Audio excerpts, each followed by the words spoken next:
Welcome to a regular meeting of the Oak Harbor City Council. It is the evening of March 21st. It is March 21st of 2023. It is 6 p.m. and I'd like to call the meeting to order at this time. And first invite you to join us in an invocation tonight to be led by Pastor Josh Hubbard. And I'd like to also invite you to stand and join us in a Pledge of Allegiance, which I will lead immediately following the invocation. Pastor Hubbard? Let us pray. Jesus, we thank you for this time to come together as the leaders of our community. We invite you to guide tonight's conversation, supply us with the insight needed for the future of our city, help us steward well the resources you have supplied into our care, and bless each person here as leaders commence with tonight's meeting. In Jesus' name we pray. Amen. Thank you, Pastor Hubbard. Please join me in the pledge. I pledge allegiance to the flag of the United States of America and to the republic for which it stands, one nation, under God, indivisible, with liberty and justice for all.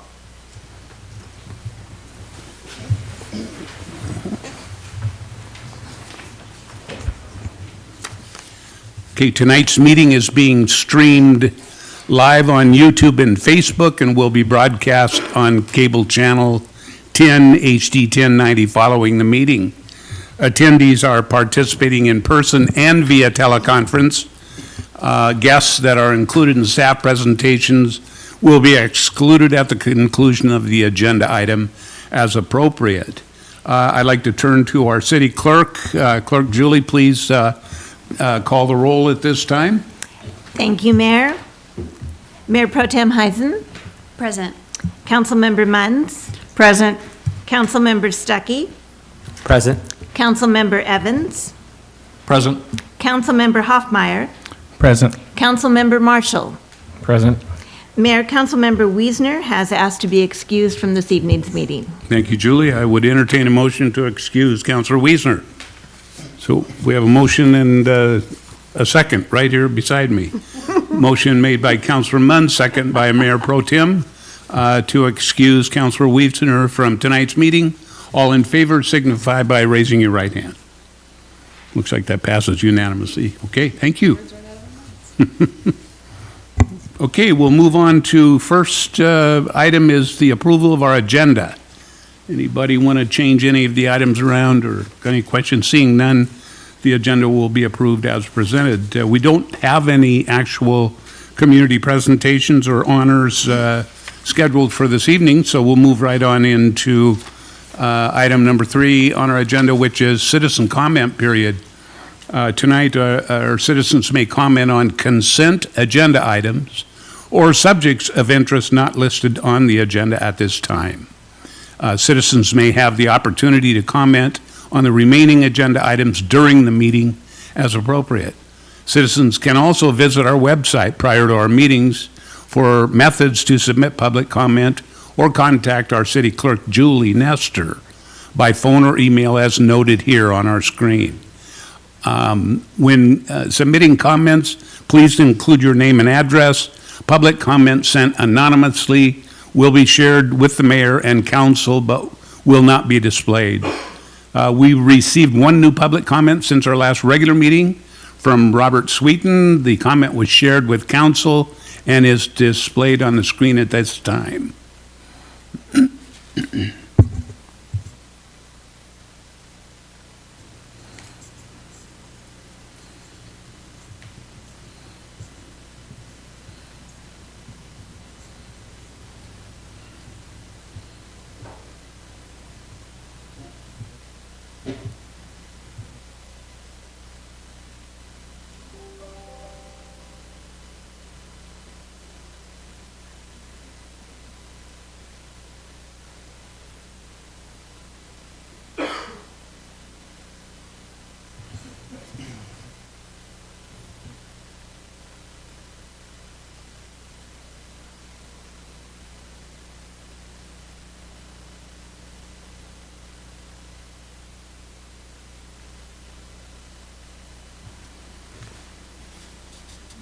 Okay, so we'll now turn to members that are present with us this evening. Do we have a list to start with? Julie? Yes, we do, Mayor. First on our list is Kathy Chalfant.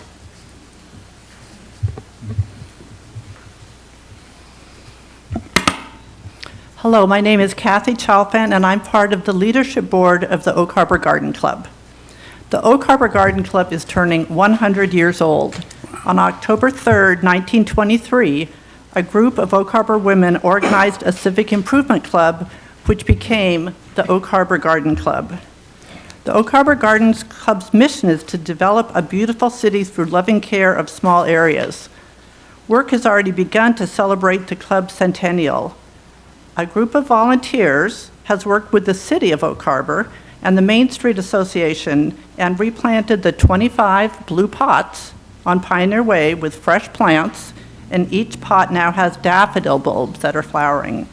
We thank the city for purchasing the plants, the soil, and fixing the irrigation for each pot. The club also planted daffodils all over town to have a cheerful burst of yellow flowers in a community this spring. 6,850 daffodil bulbs.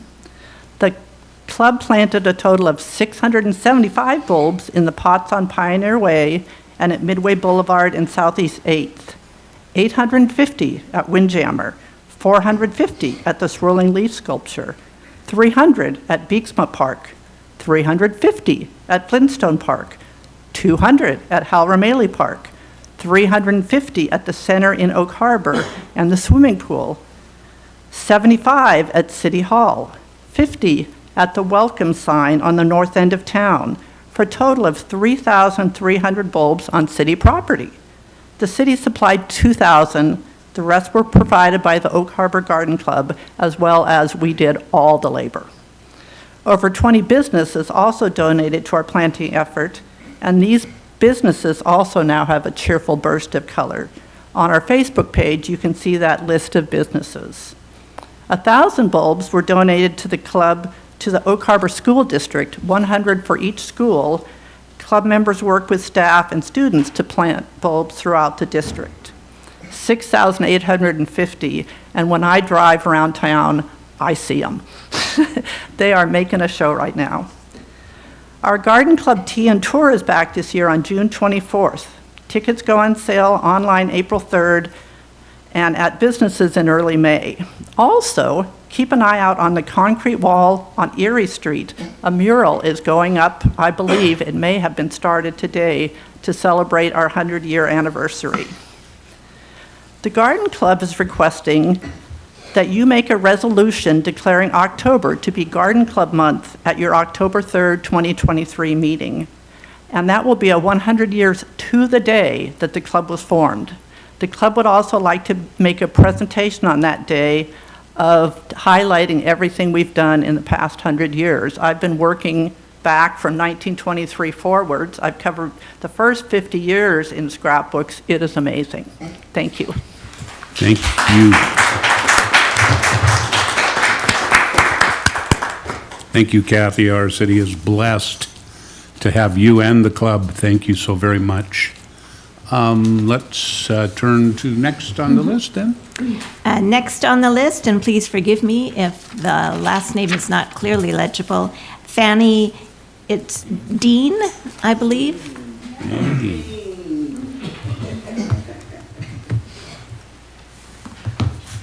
Name is clear. Fanny Dean. I live in Oak Harbor. Address is 487 Regency. It's been a while since I've been here, but I know I got 3 minutes, so I'm going to hit y'all up. Okay, on Golden Road, where our church is located, Mission Ministry Faith Center, I had requests I've been asking people to help us give me some answer about the piece of land right next door to us, because right now, we all know no matter how much the police department come, that's a place that the homeless visit very often. So what I'm asking the city to please consider letting Mission Ministry purchase the land for a low price. Also, I have to say to the city, we have these community activity every year. They've been going on for many, many years. And when they do the roll call, and Beth, she showed up. But you know, it's kind of sad for me to say, because we all live here in Oak Harbor. We have the Black History Month. We do a program. Dr. King, we do a program. Juneteenth, which is not a national holiday. We do something at the city. And I'm just asking you on the behalf of the community, somebody from the city need to get in line, because it does matter. Even though you have all mix of races of people in Oak Harbor, but somebody need to show up. And in the past, we have had, not just the mayor, but we have had different people from the city, and she showed up. City Council Beth, I want to make sure y'all know that. She came one time for the Dr. King, and because we do it on Sunday, it was a mix-up. But she made sure when we was calling the list, the police department and all these other school district and all these other people was there. She was there. So in your heart, you probably can't do it now, but y'all need to give Council Beth a hand praise, because she was there and she talked in the behalf of the city. Once again, my minutes is up and I'm rolling on, but please, the piece of land right next to the church, it's just a sign there. We need to do something with that, where the whole city can enjoy it. Thank you.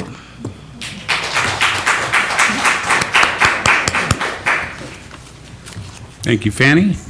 Mayor, next on our list is Ken Hewlett. Each- Yes, Mr. Hewlett, I do see that you did make a note that that is on Scenic Heights. So the next comment also is written down as someone who wishes to comment on Scenic Heights, so we will take those comments during the public hearing portion.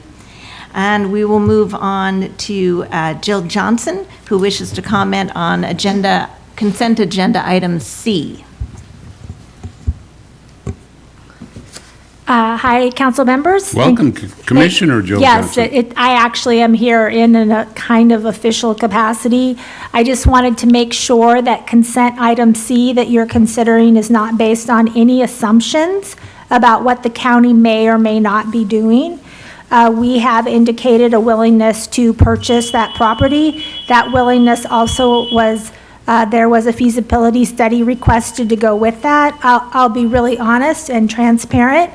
I committed to that money, and I don't like to break my word on anything, but it was contingent upon seeing a feasibility study. Will this pencil out? And honestly, I thought it was an easy way to make friends and say yes to something that I didn't think would mathematically work out. I have still not seen the math to know if that will work out. There is not a plan that tells us how much it will cost to sustain that airport going forward, how much money needs to go into improving it, how much money will need to come from rural county economic development funds year after year after year to make it sustainable. To be clear, the city of Oak Harbor, which I understand is going to have an airport named after it, asks for rural county economic development funds almost every year from the county. I can tell you from the perspective of county-wide commissioners that this contribution to the airport, even if it goes to the Port of South Whidbey, will be looked at as the contribution to the city of Oak Harbor as it relates to the economic development funds you will be getting. I don't know what the economic development plan looks like. It's not my place to tell you what to do. I will support whatever decision you make in terms of investment. I just wanted to be clear that if you're making this decision based on UGA expansion, that is a long public process that has not been talked about or considered or scheduled for discussion. If you're making this decision based on a belief that Island County is purchasing, I can't commit to that on behalf of the board because we may or may not be purchasing. So I wanted to be really upfront about the facts behind the decision. And then one other thing, just in thinking through this decision from a port commissioner perspective, which you're not obligated to do, and neither am I, if you think about the Oak Harbor Airport being owned by a port district, if there is a financial shortfall in the operations of that airport, the taxpayers from the Port District are going to pay for the Oak Harbor Airport? Those are the kind of questions I would be asking if I was an elected official everywhere. It's a good deal for all of you, but if it's a good deal for you, it's a bad deal for somebody else. And I'm an Island County Commissioner, and I just had to put it out there. Okay, you'll make what the right decision, and I'll be excited about it either way. I just wanted to make sure that you had the facts from the county perspective. Thank you. Thank you, Commissioner Johnson. Really nice to have you here. Thank you. And to hear that, we appreciate it. Any other? No, Mayor, that concludes the speakers that signed up, except signed for up? those that wish to speak during the public hearing. Okay, is there anybody else? This is a citizen comment period, so anybody else that wishes to? Okay, seeing none, we'll move on then at this time to our consent agenda. And I believe on our consent agenda this evening, we have items number A through F. Councilor Stuckey, Like to take off number C, or letter C? okay? So we'll remove C, and the rest of the items on the consent agenda will be approved then as presented. Okay, so we'll turn to Councilor Stuckey. Yeah, so a couple thoughts. I'm not wholly against it. And some of those Commissioner Johnson spoke of, but I'm a little concerned as what exactly the port's intent of it is as far as a business plan. I understand they can't have a business plan. Having a feasibility study certainly helps with that business plan. But do we know exactly what their plan, are they going to build shops there, maybe a restaurant? I mean, what do we know about their thoughts on what's going to be done with it? I don't really want to speak for the port, certainly, but I have been involved in that meeting. I think revitalization is the key, having it run a lot more than it has under private, seeking grant funding and really making it what it used to be in the past, I think is their goal. Specifics, I really can't answer that. I think in talking about this whole issue here this is not the city purchasing it. This is the city giving basically funds to another government entity, which legally we can do. And there's some vested interest in the city having seeing that economically mature or become a lot more viable than it is now. So in that regard, I think it's important for us to do that. And so we're leading. It's not dependent upon the county. Certainly, it may be on the port's decision, but I think our decision here is not dependent upon the county. This is basically $200,000 for them to do advanced study in advance, and then towards the purchase and then towards the maintenance. So it's pretty open-ended in that. I did that it's my recommendation that we do that on purpose so we don't get involved in the whole decision-making. As far as the viability of it, I think that's a decision that the port needs to make. But I think it's beneficial enough for us to give that funding. Certainly, it's close to the city. I think we've done a lot of discussion on this and a few times here, and we've talked about how it's beneficial to the city. Certainly, there is an interest going south, but you're right, we're not basic upon that. It's really, we've learned that in a number of court cases that it's a county decision on that issue, not the city's decision on there, but I think it is close for it and it is economically viable. I think historically is in the resolution, you see some of the whereases there talk about the fact that government owning an airport has a better track record and would make more sense. So if the port is brave enough to take on this opportunity, I think we ought to be brave enough to support them. But I mean, if it does operate at a loss with the idea of it spurring economic development, that loss has to come from somewhere.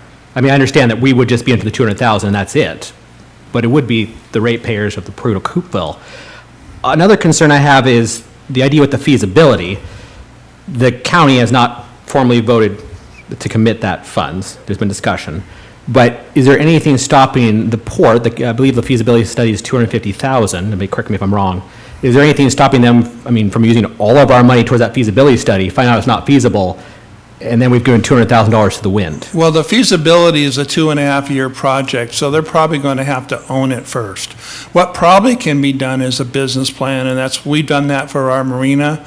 That can be done at a smaller amount of time. There is known costs or estimatable costs that already been done. The county's done some evaluation of this, and certainly there's cleanup and things that has to be done on it. And I think the port, they'll work with other ports. One of the questions is, why isn't the city doing it? The mechanism and running airports in this state is done by ports, and they have a lot more capability, have a lobby. They can work with their other ports in helping them, so it didn't really make sense to us. We already kind of run a marina, which is a great asset for us, but it is always a little bit different for us to manage it and to run it. And so we're fortunate to have Port of Coupeville, who's willing to take it on and really to look at it. I don't think it's a final decision on their part either. They're going to have to do some evaluation and look at the support and look at their issue there. But I think we need a lead, and it's my recommendation that we lead with the support of that interlocal agreement to provide them $200,000. And by no means am I suggesting that we should run the airport, absolutely not. But, with $200,000, we also have really not a whole lot of say what happens to it after that. I see there's some things in the contract. But what about this private party? If I'm taking what the paper reported at face value, he said he was 30 to 40 days off of purchasing it based on some soil samples for contamination. Do we know anything to the contrary? I am not going to talk about Okay. specifics of managing or the deal. That's really the port's issue. Sure. And that's not related exactly to I know it is, whether it transpires, but it's not directly related to us making the decision to do that. So it's still for sale. It hasn't closed, and I think, as the mayor knows, with doing a lot of land deals, that a lot of them don't come forward. So we don't know what direction it's going to go. It'll work its way out, but it's still open-ended enough that like I said, it makes sense for us to still go ahead and approve this interlocal. I guess all I'm asking for is, I don't think it's necessarily a bad idea. I would just, for me personally, like to see us pump the brakes a little bit. I'd like to see if that private party could go through, because by all means, I don't want the airport to just fall into disarray as to what is happening. But if a private party is willing to do that, I don't know if we as a city should come in and swipe that out from underneath that individual. Well, you can look at it as competition, but you can look at it as having different business plans. I think Sure. the port's going to have a different business plan than what the private individual is. So it's not exactly apples for apples. So it's a matter of preference. It's kind of a gray area, and it's a policy decision you need to make. But I think that the port's very committed to doing the grant, doing the study there, and really getting that to be a viable asset and taking advantage of the grants that a private party can get. Some grants, but not as much as the individual. And we know that it hasn't been managed well by private parties, and it certainly can expand beyond what it's doing now. And so I think the port has every intention to really make that as much of a viable asset for the community as it can be. I guess I would just, for me, before I were to vote and give us a yes, I would like to hear directly from the port their intent for it. I would love to see a presentation from the port, what their plans are, and I know some of that's pending a feasibility study, but I guess for me to vote yes, that is what I would prefer, is to hear from them. And having briefly, and I kind of got interrupted, having briefly talked to the executive director, I didn't get an impression of a firm plan. And maybe there is one, maybe it wasn't articulated well over that phone call, but it seems a little wishy-washy for me at this point. So that's all I have. Councilor Hoffmeyer. I'm really wildly supportive of us leading and helping get this moving. Intentional economic development, that would be the biggest reason I support it. I had posted on Facebook about it. I know some other counselors had as well. Lots of one-on-one conversations as well. I've been very surprised that it seems that 95% of the community really does understand the need for the airport. And I think that's because, we have something pretty close to look at that has been wildly successful, and that's watching how the Skagit Regional Airport has grown over the last 20 years and been quite an economic engine, if you will. And to be one of only 2 or 3 counties in the entire state of Washington without a municipal airport. And we're on an island, so that makes it a little wilder yet. So I certainly am wildly supportive of this plan, and very grateful for the commissioner for letting us know where the county's at, so there was no misconception there. And the work that staff has put into this over the last year and a half to get it to this point is pretty amazing. But for me, I'm very fearful of pumping the brakes and possibly losing out on this. I don't want to see the airport fall into private hands. So that's where I'm at, and I think you pretty well answered most of those questions, so thank you. Yes, Councilor Munns. Oh, thank you, Mayor.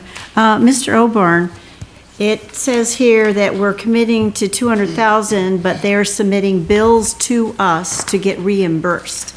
If we have questions about a bill that's that needs to be reimbursed, like they don't have enough details in there or something, can we say, okay, we're not handing over money for your receipt until you can explain some of these? I mean, I'm looking at the 4.3 in here, saying that the port shall submit a monthly invoice to the city for services performed in the previous months at a minimum invoice shall include summary. So they're supposed to have all this stuff in there. Yeah, I think for control purposes, it's clearly for reimbursement for activity for the airport. So I don't think they have any problem doing that, and I think they'll understand that. They've already signed this agreement, and they know that the provisions that they have to do. And also, they may get other funding sources, so we wanted to make sure they don't double bill us. So they can't turn around and double bill for the same provision and say if they have ended up with a county provision in there or another grant source, certainly they can use this for matching funds. And I hope they leverage our money with matching funds is a great way to utilize it. But I think we have the intent of the council, if you approve this, is to provide funding for the airport. And so I think they need to substantiate it. And so if they don't substantiate it enough, then we'll kick it back and ask for the backup. Okay, I have lived here long enough that this was really a very viable airport, and it wasn't just Harbor Air. I believe it's Continental that came in for a while, but through some bad management and stuff and siphoning money, one owner from here and taking it to Florida, it really hurt. But I know they had a golden egg with the Navy trying to get their sailors from Seattle Airport here.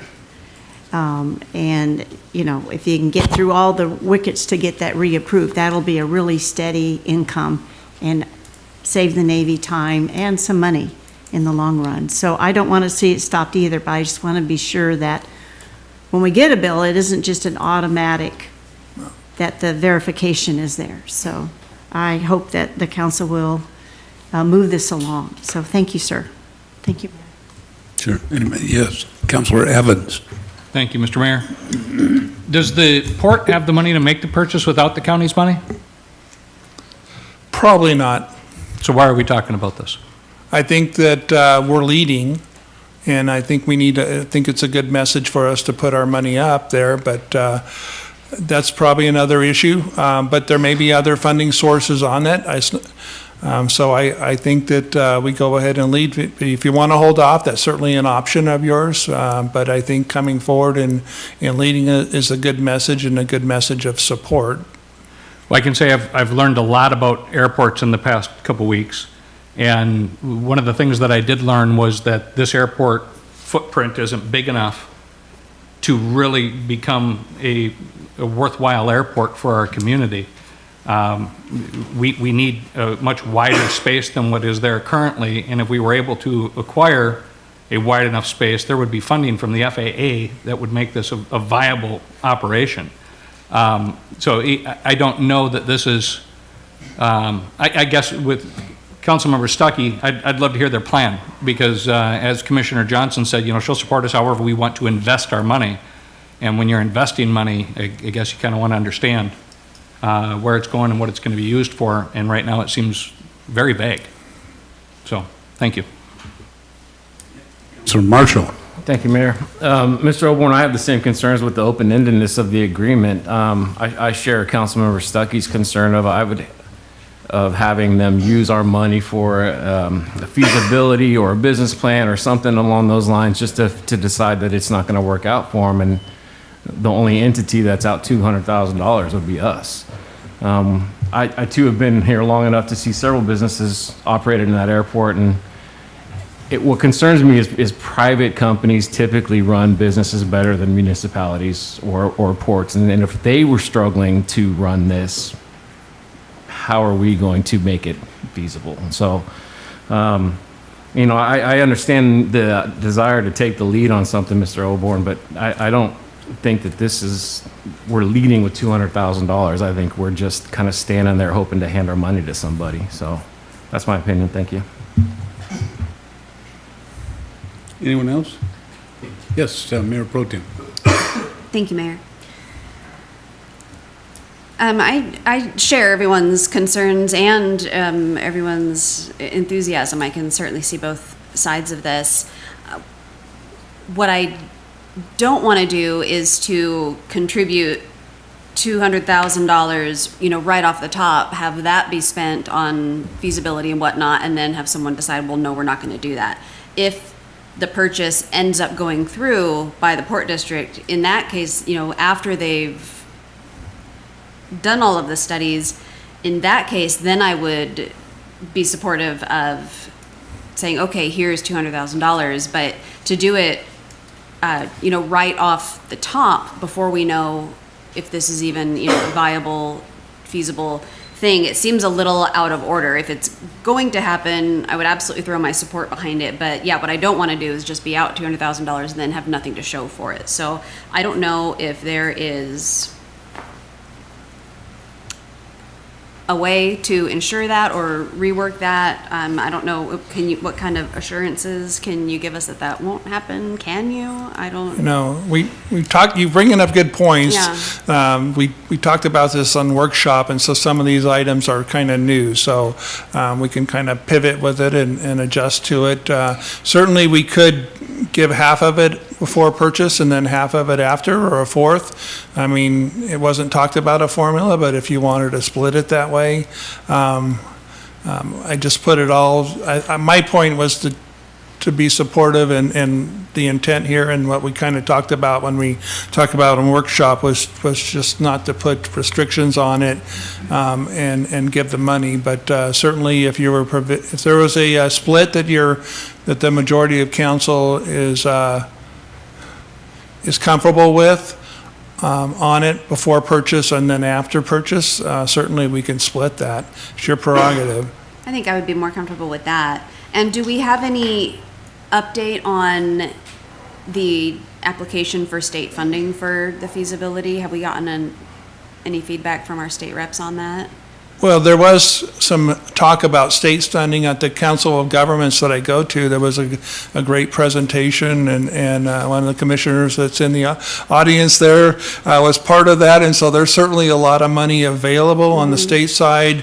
The airport lost its federal designation, and that's something I would expect likely that the port would work to address, because there is, as mentioned there by Councilmember Evans, or if you get the FAA requirement, there's more funding available at the federal level. So by the fact that airports have a lot of funding, kind of leads to the thing that they're known as economic development engines, but they don't necessarily always, they need that funding to be viable, and unfortunately it's there.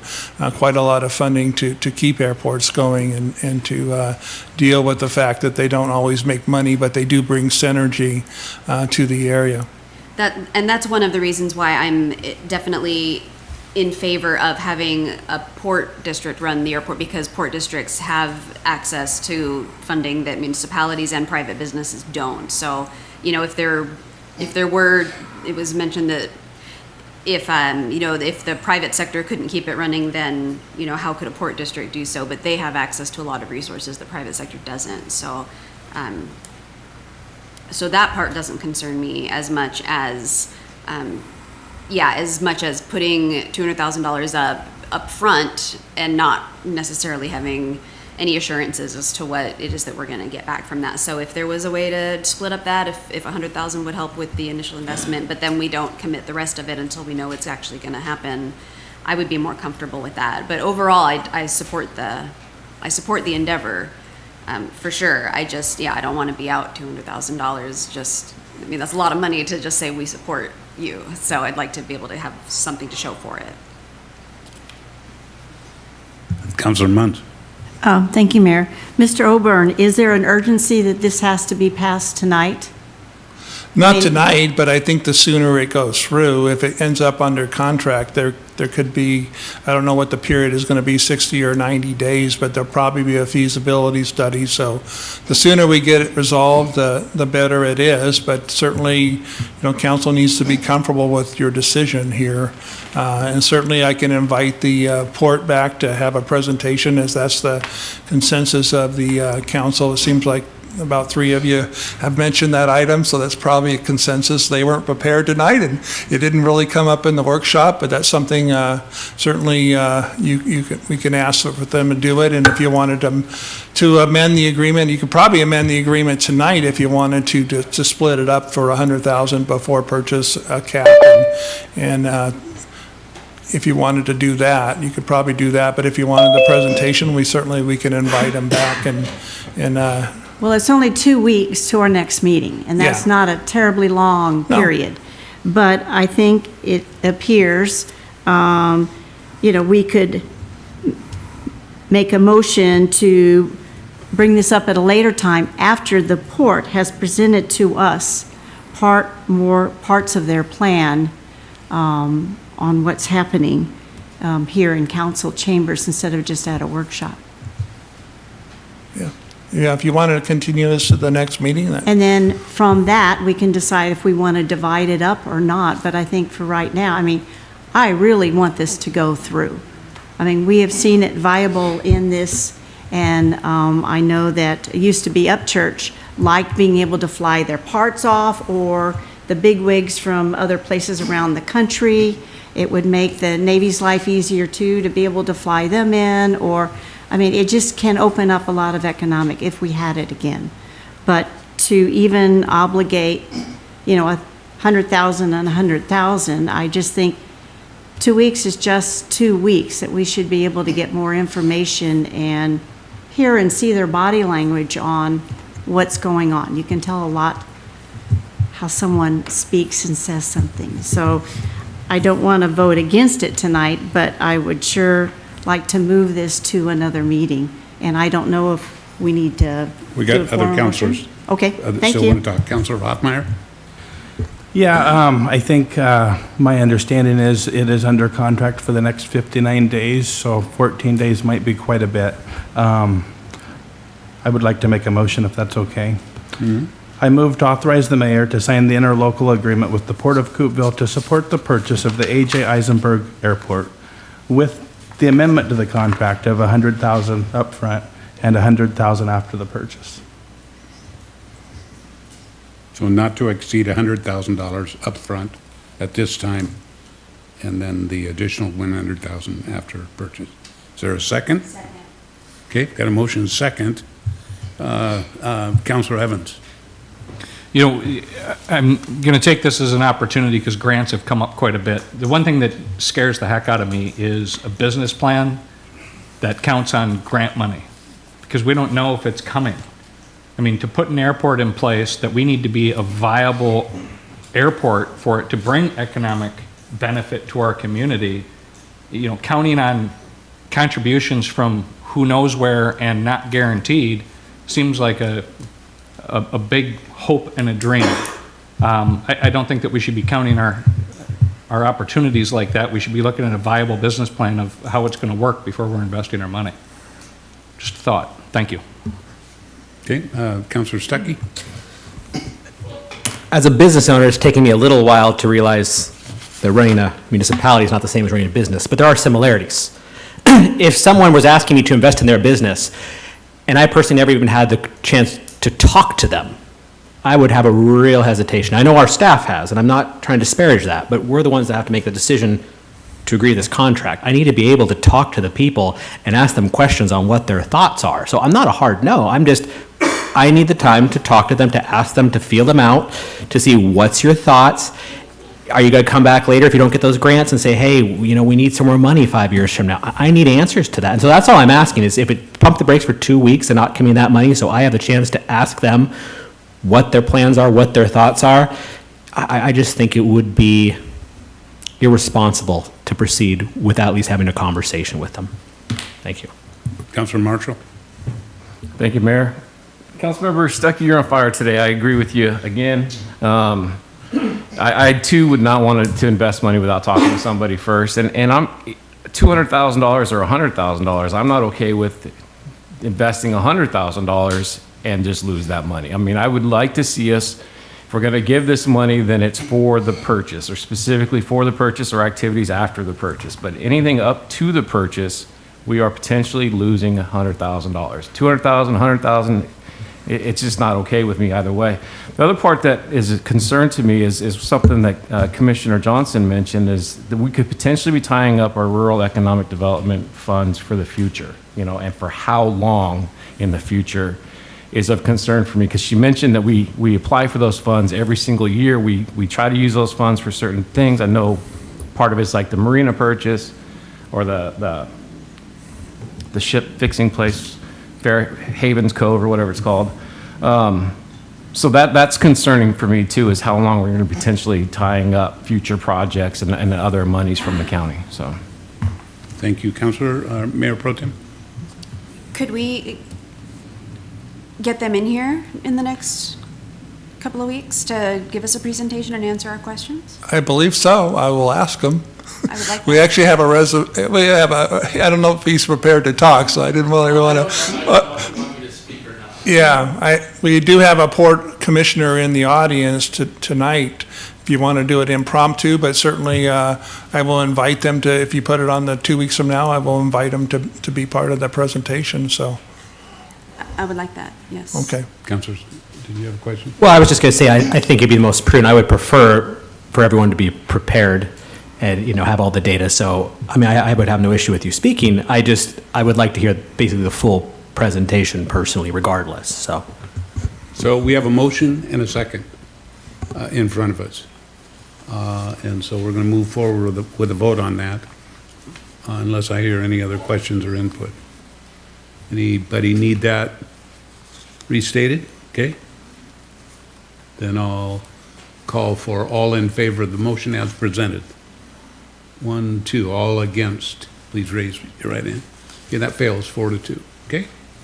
Okay, well, lively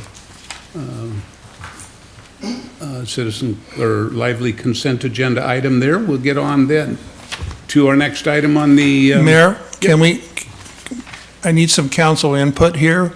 Is the item dead, or do you want us to bring it back? And probably having a motion, since you voted it down, would probably be prudent to bring it back. Well, then you give us the words for the motion, Mr. Holborn. I think the motion is that you request that the port provide you reconsider this item at your next council meeting, or as soon as the port is available, and have a port representative here to give you a presentation. Somebody want to make that that motion? Probably not, but I'll give it a shot.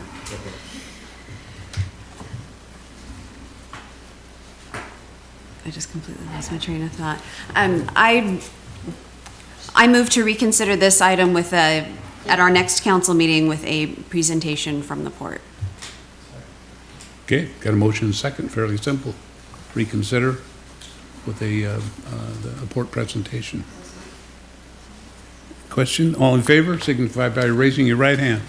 That passes unanimously. Okay, thank you. Thank you to all involved, and thank you again, Commissioner Johnson. It's nice to see you. Thank you.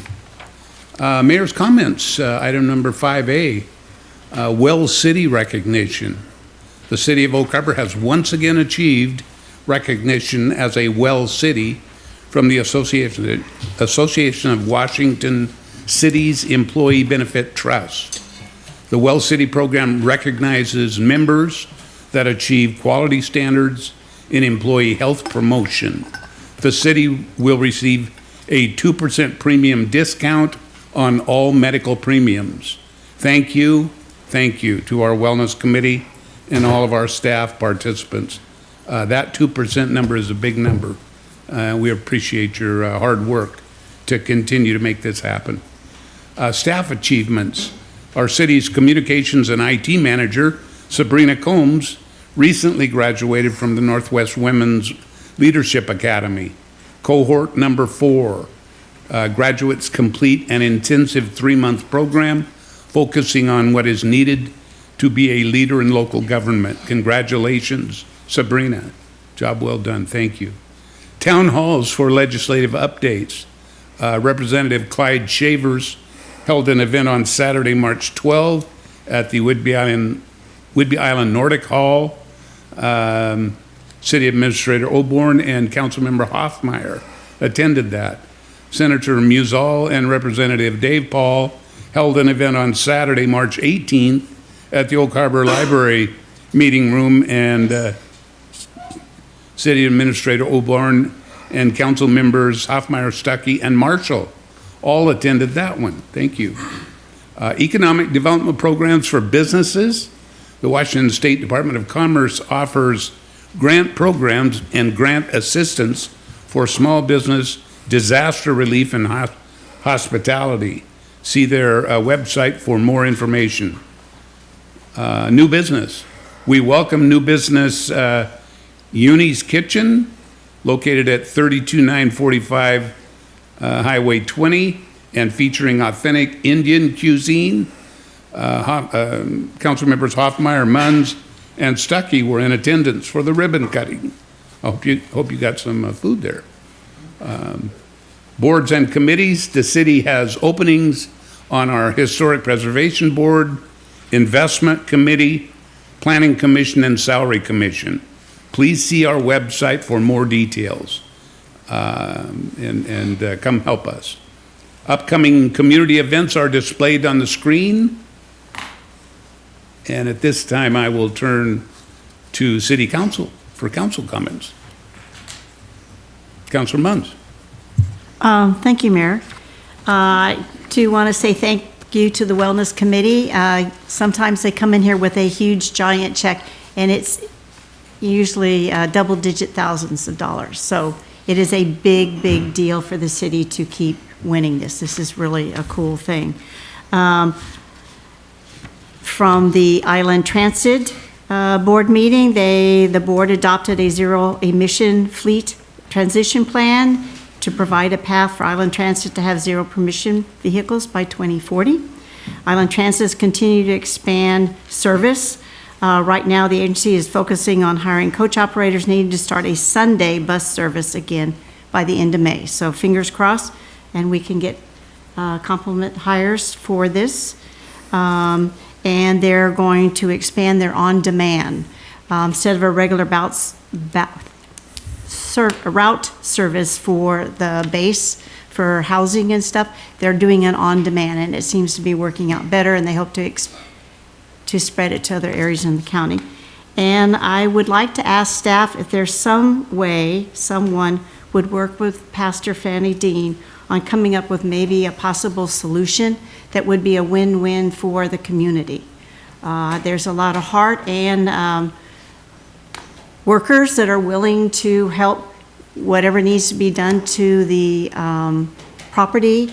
It would help keep it cleaned up and safe, but also maybe give other activities to the city itself. So if there's something we can do instead of just ignoring it, or we don't have a time right now, I think that would be helpful. And that's all I have. Thank you very much. Anyone else? Yes, Councilor Hoffmeyer.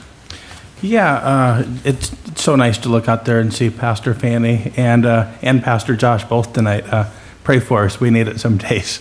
I was very encouraged to see that Councilor Munns was able to make the MLK Day there. Pretty cool.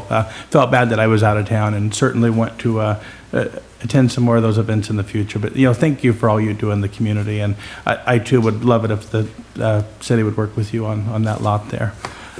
Lots of potential.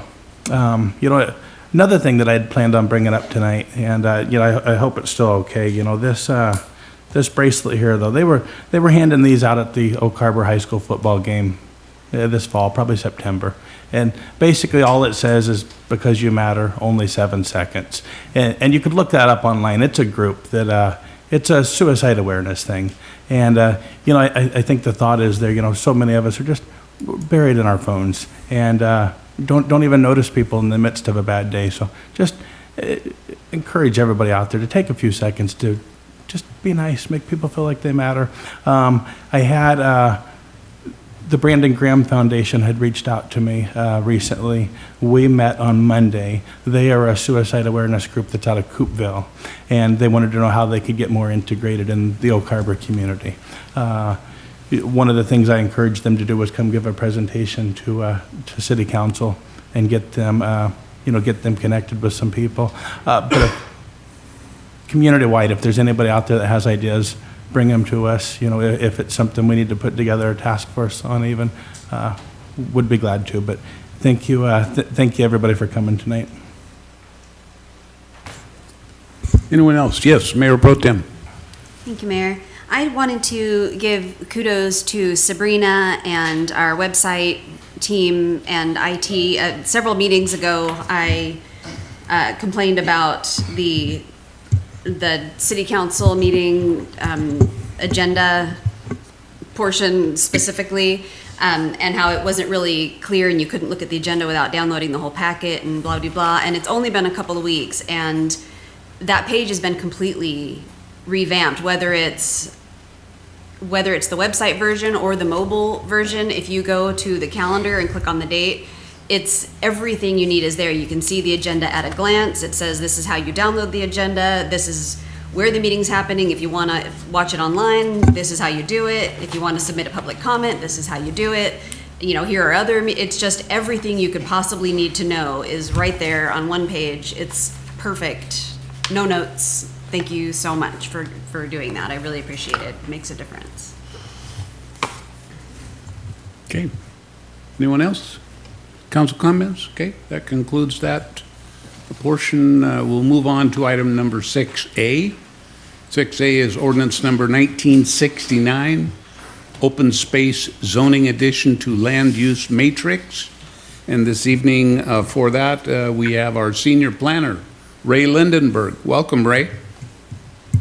Thank you, Mr. Mayor, members of the City Council. This is an item that we've discussed a couple times in the past. We kind of view it here as staff as being almost a housekeeping type item, but there is a little bit more detail and a little bit more nuance to it than that. So my presentation is going to be fairly brief tonight. I feel like we've discussed this before. If there are any questions or anything, obviously we'll have opportunity at the end to discuss that. I'm going to start my presentation here though, and we'll go ahead and get into PowerPoint. Let me make sure I've got the right screen here. Okay. So what we have is our open space zoning district revisions, OS zoning district revisions.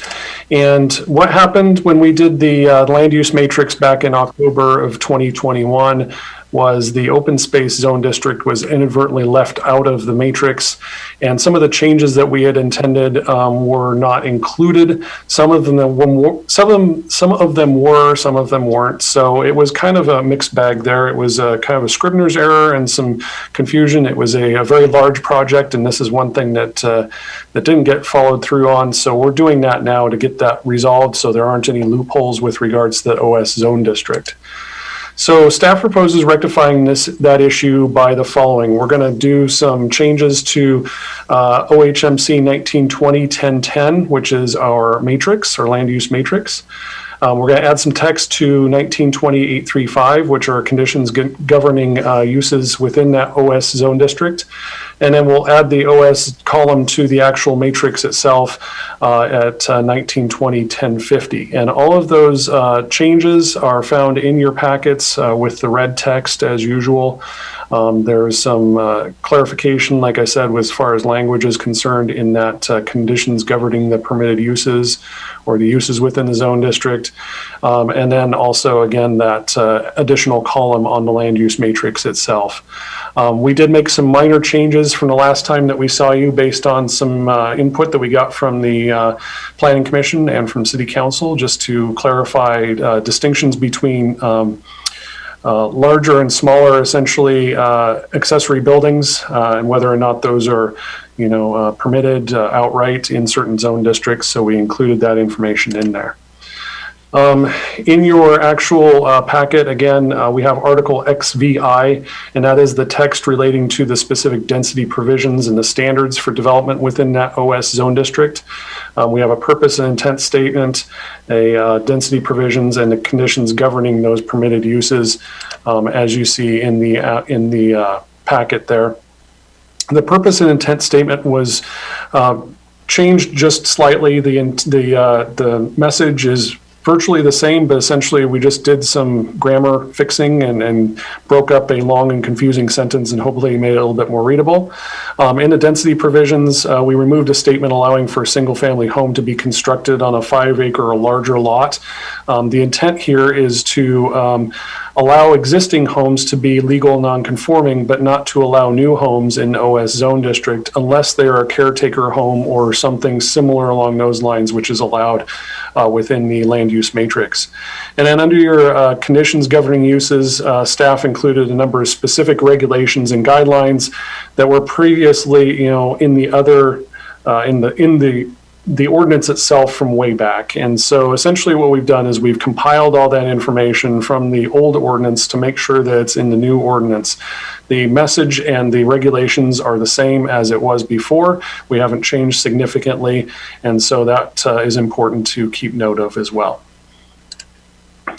In Article XVIII, we have sections for accessory buildings and then kind of some housekeeping items. Like I said, that accessory buildings up to 600 square feet.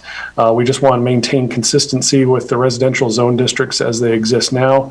And that housekeeping item, we had some additional uses that were changed to be more consistent, allowing for quote unquote forest, wetland, and natural or other natural land as a permitted use in all zone districts, as it should be. I don't think we need to restrict somebody from not developing their lot at some point, and that's put in there to be consistent. And then also we included the uses defined to be similar clause in the PRE and the M zone districts, just for the sake of consistency there as well.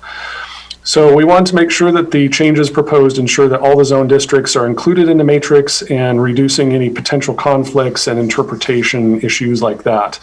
We're trying to make it easier for everybody to be able to utilize the zoning ordinance and reduce the kind of time and impact of trying to go through and figure out what's consistent with the code through interpretations and other processes. So as I mentioned before, you've seen this at a workshop previously. The Planning Commission has seen it a couple times.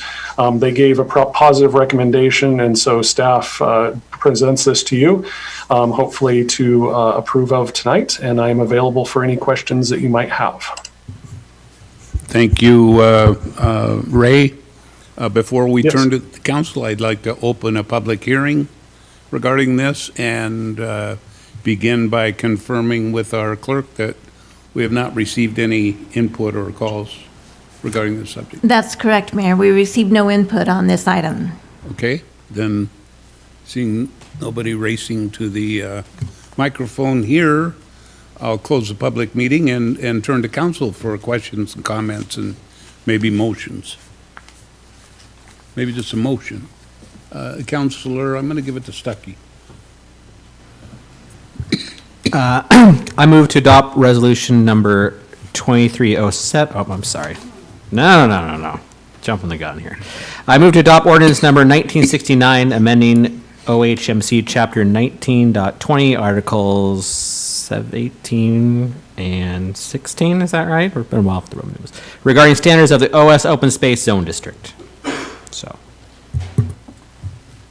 There's a second. Okay, got a motion second.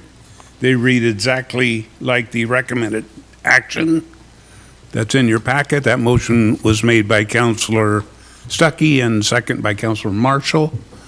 Any questions or input? Seeing none, all in favor signify by raising your right hand. Okay. Thank you, Ray, and thank you, City Council.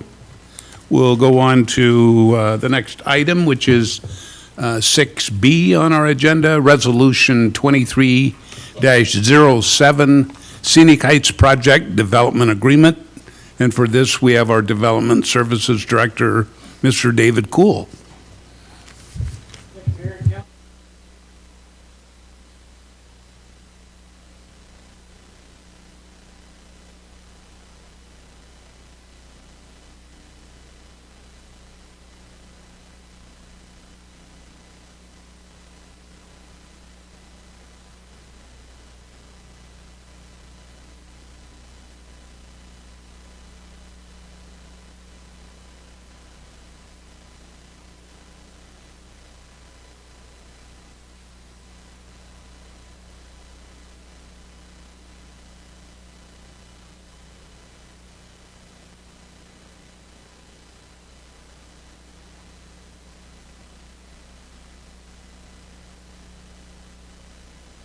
And as you know, since that time, council does no longer review these go to the hearing examiner.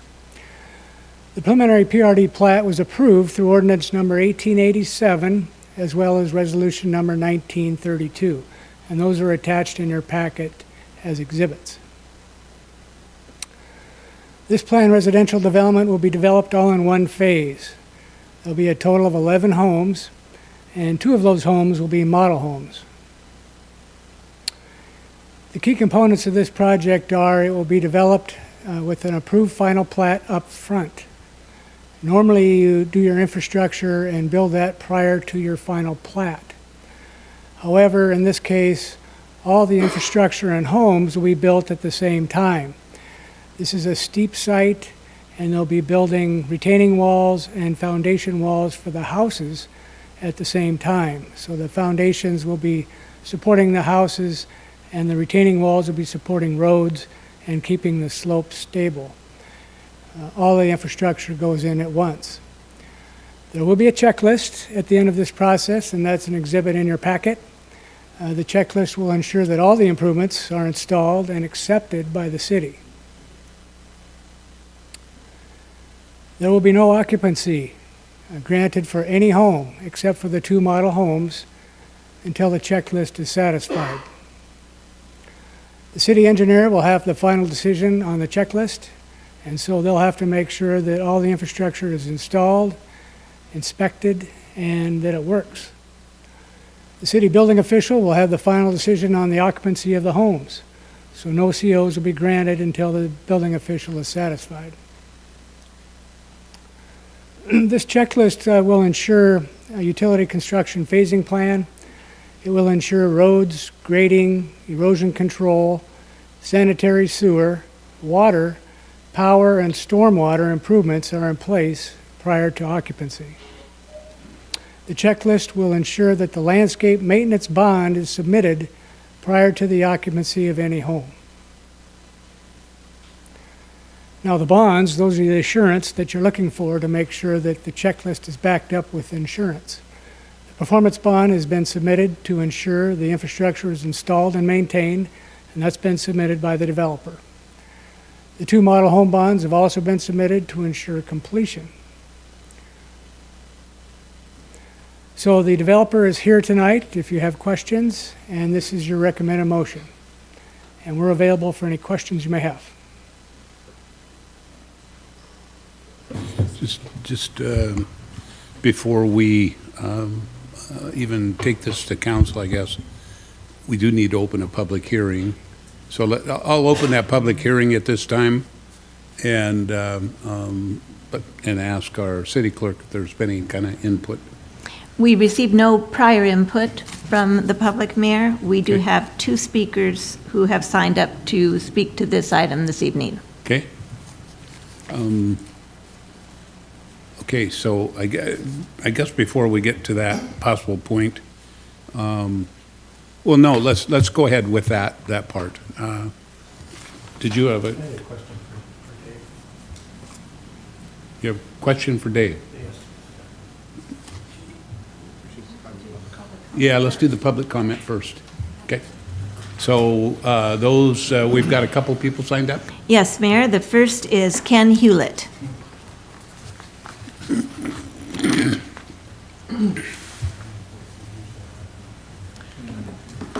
Good evening, Mr. Mayor, members of the council. My name is Ken Hewlett. I reside at 2820 Southwest Scenic Heights Street. It changed. And the biggest question that I have, I'm here tonight primarily to hear answers to the questions that I have. I have read the material and so forth, and I keep coming back to this question of why. Why is this being treated differently than every other project that has been developed in my memory anyway, which is, I've been a resident here for 30 years. We have there are two sides in the matter. We have a developer who's an experienced developer, has a lot of credentials and so forth, and then we have the city of Oak Harbor.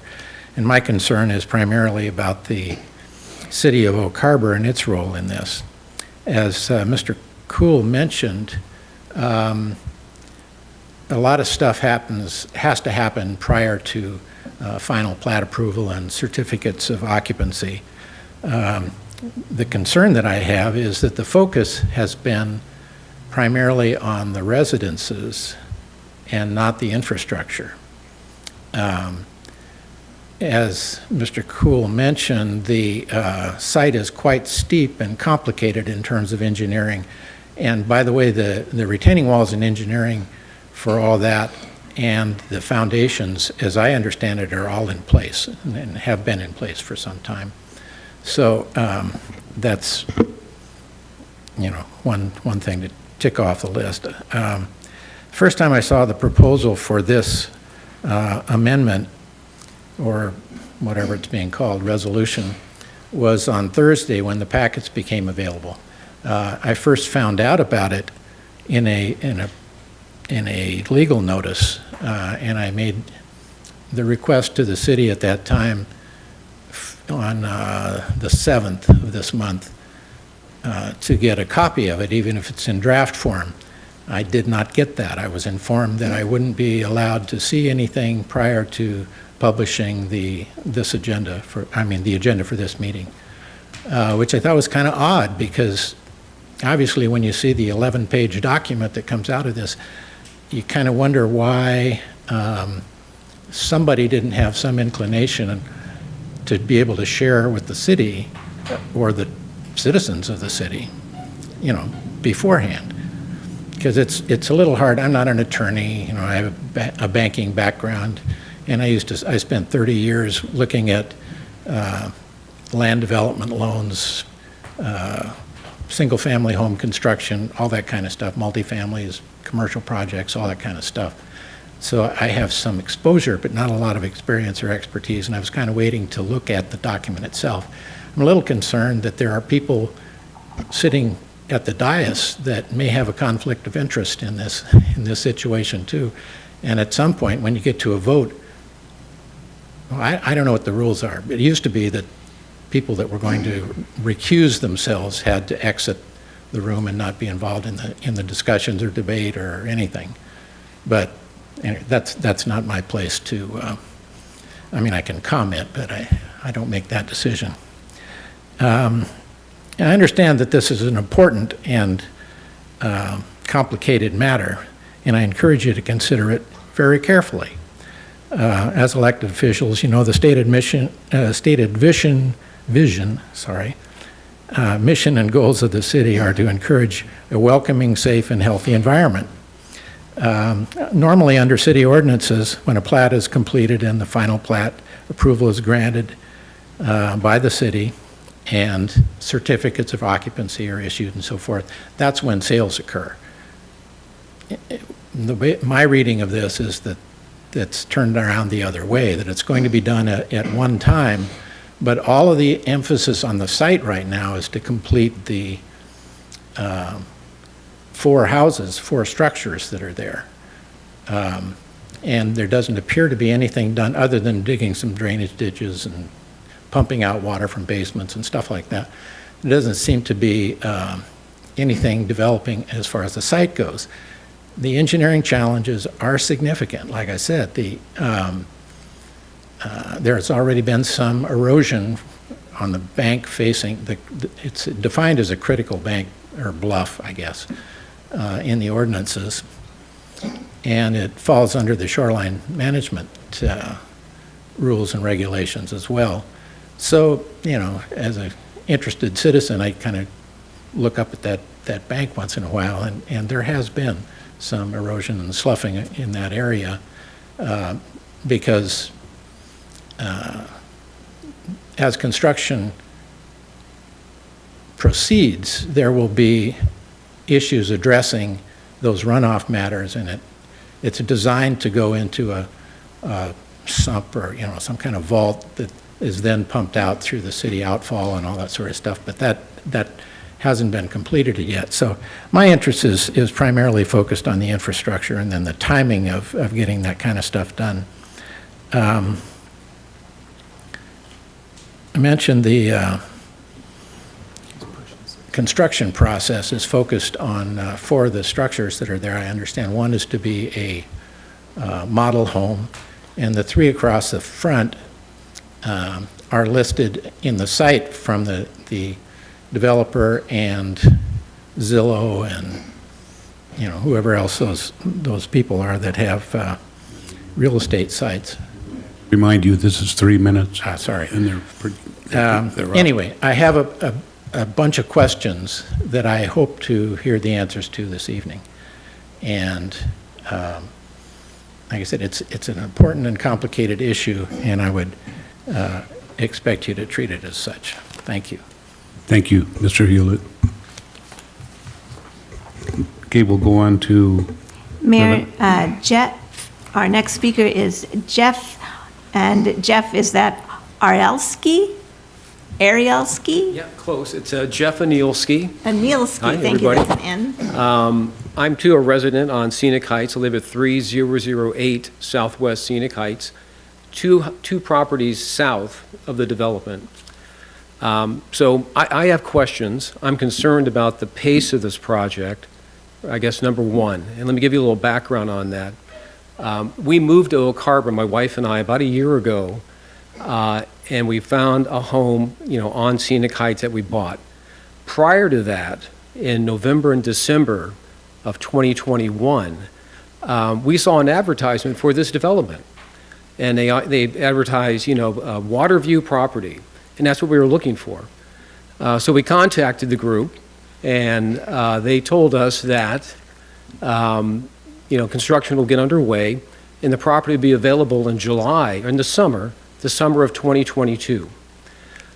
So we decided not to go that direction. We bought the home two properties down, and what we have seen now so far over the past year is a snail pace of construction.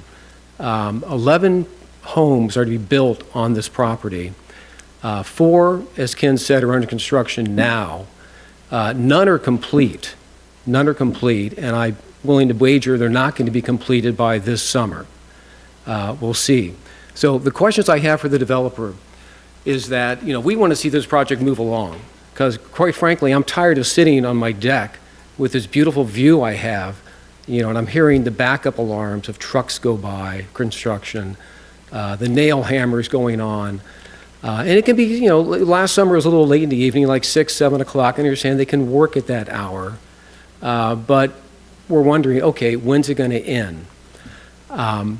The agreement that I reviewed that you're to approve today, I saw nothing in there about a construction schedule. Nothing in there about when this project will be completed or anticipated to be completed. So I think as a good neighbor, we're entitled to have some idea when this project's going to be done, instead of this very slow process. So my question to the developer, when can they anticipate being completed? Is number one. And number two, I saw up there the model homes. Are they to be occupied before all the other properties are completed? I'm a little confused on that because the agreement provides all of the properties, all of the units have to be completed and all the infrastructure completed before anybody can get a certificate of occupancy. So my question is, will people be living in the model homes prior to the entire project being completed? Okay, that's all I have. Thank you. Thank you. So do we have any other public comments? Nobody else has signed up? Anybody here in the public? So that I can close the public hearing? I assume yours can wait? Okay. Yes, Mr. Evans. After having conversations with our city attorney, I'm going to abstain from this process. However, I would like to bring the issues of the council rules in regards to conflict up at a later date for clarification so that we were all very clear on how that process works and when we should and should not be abstaining. So I'll be abstaining. Thank you.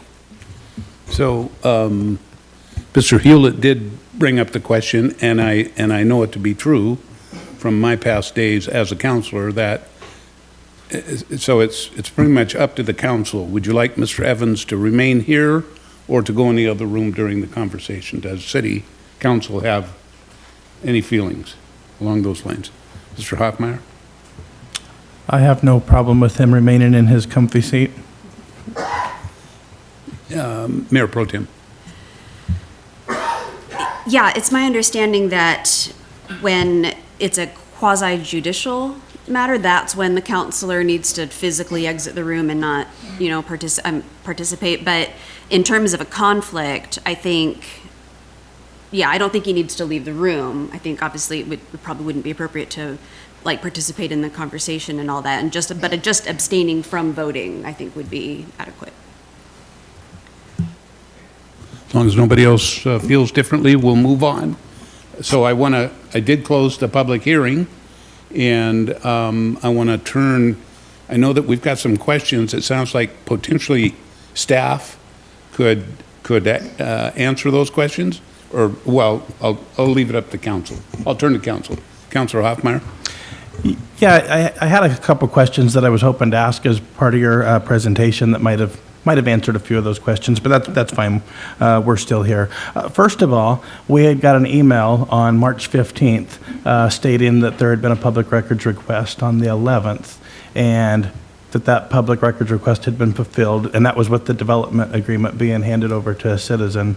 And at that time, we were shown the same agreement in an email, so we had the same information. So little puzzled that it sounds like Mr. Hewlett wasn't given that development agreement as well. And I don't know if that was just a process that we could have better explained.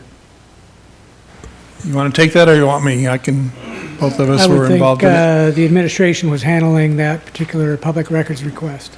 Yeah, I believe our city attorney is here, and I think Kilray Evans, you're familiar with this issue, if you want to speak to it. I believe it was in draft form, and that's the reason why it was held up, but you can go ahead and speak to it. Yeah, unfortunately, I don't recall his particular request, however, so I don't know if he was ever provided a copy. It sounds like he wasn't, but certainly an agreement while under draft form is not something we would typically give out in a moment. There would be a delay. Yeah, so, but guess to follow up with that, my understanding is when the request was made, it was in draft form. As soon as it was no longer in draft, then we released the document to the requester. Okay, and it might have just been the wording of the email. The email did say the draft agreement was provided today to a citizen in response to public records request. So I guess that's where our misunderstanding might have came in. Well, once the draft agreement was shared with somebody else, if we shared it with the developer, then even though it's a draft, we have to release it, was my understanding. But during the time that it's just a draft by the staff, then open records request of a draft item doesn't have to be released. Understood. The next question, for Mr. Cool, many citizens have came to us and asked us to help make it easier for there to be growth and construction of new homes in town. Council has spent a year and a half asking staff to let's not be the roadblock. Let's not be more restrictive than the state requires. Let's get out of the way and help make some of this happen. So my question for you, and I guess my question for the developer both will be: Do you feel that we are we doing that? Are we making it easy enough for there to be growth here? And is there anything more we need to do? Thank you for the question. Maybe I'll give you a little more background on the whole process. This development agreement is nearly identical to the development agreement that was done for the Hillside project. That's the 192-lot development project by the same developer. The wording has changed slightly. There's a few different legal words in there, and one provision was changed regarding the bonding for landscaping. But those are the only real two differences. The checklist is almost identical. And so that's really the basis for what we've been trying to do, is make development work. In this case, the hillside's just like the Scenic Heights project, very challenging engineering-wise. And so that's why, to answer Mr. Hewlett's question, we want to develop the infrastructure all at the same time as the housing. It's hard to design and inspect and approve and test all this infrastructure when it's not complete. And so the only way you can complete the infrastructure is to finish the houses, to have the sewer pumps that are tied to the house, to have the drainage system that's tied to the house, to the footing drains that go to the rest of the drainage system. And so the developer proposed this.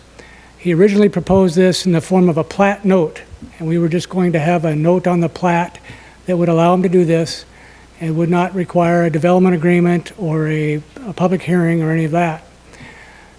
This development agreement will be a better tool, I think, for the city as well as for the developer, as well as for anyone else, because it establishes the timing and the phasing of all the improvements, and it establishes timelines as well as responsibilities.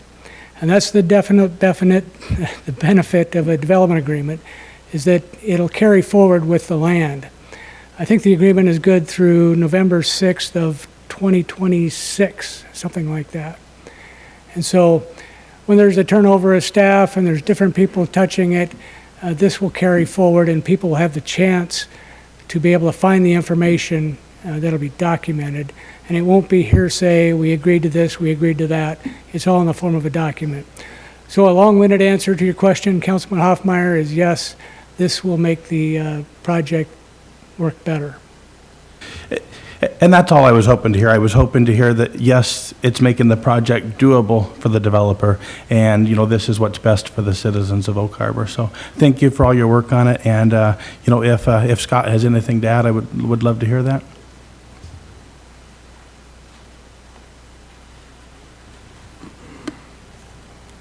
Hi, my name's Scott Thompson, 2870 Scenic Heights Drive. I'll answer any questions you have. There are two significant delays that took place on this project that most likely you may not know, but the first one was the residential prohibition of construction by the governor's office in COVID. So this project was directly affected by that. The city condemned the project, lasted for about 8 months in the governor's order. So it took us a while to get that back out of condemnation due to the COVID law that the governor had passed for that period of time.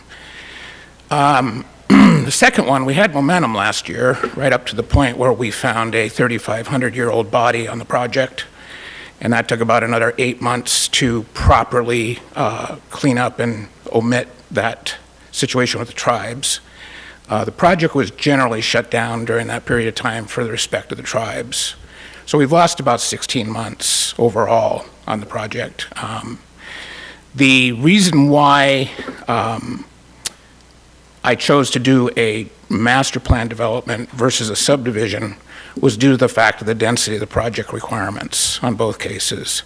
And normally in a master plan project, it comes with a development agreement.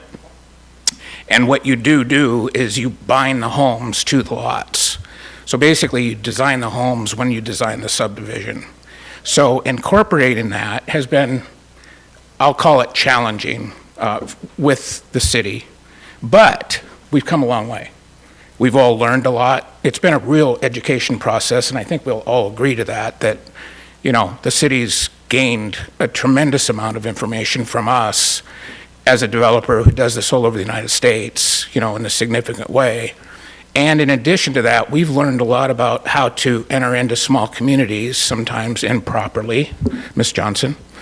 And in general, have trying to find our way through how do small communities benefit by development growth.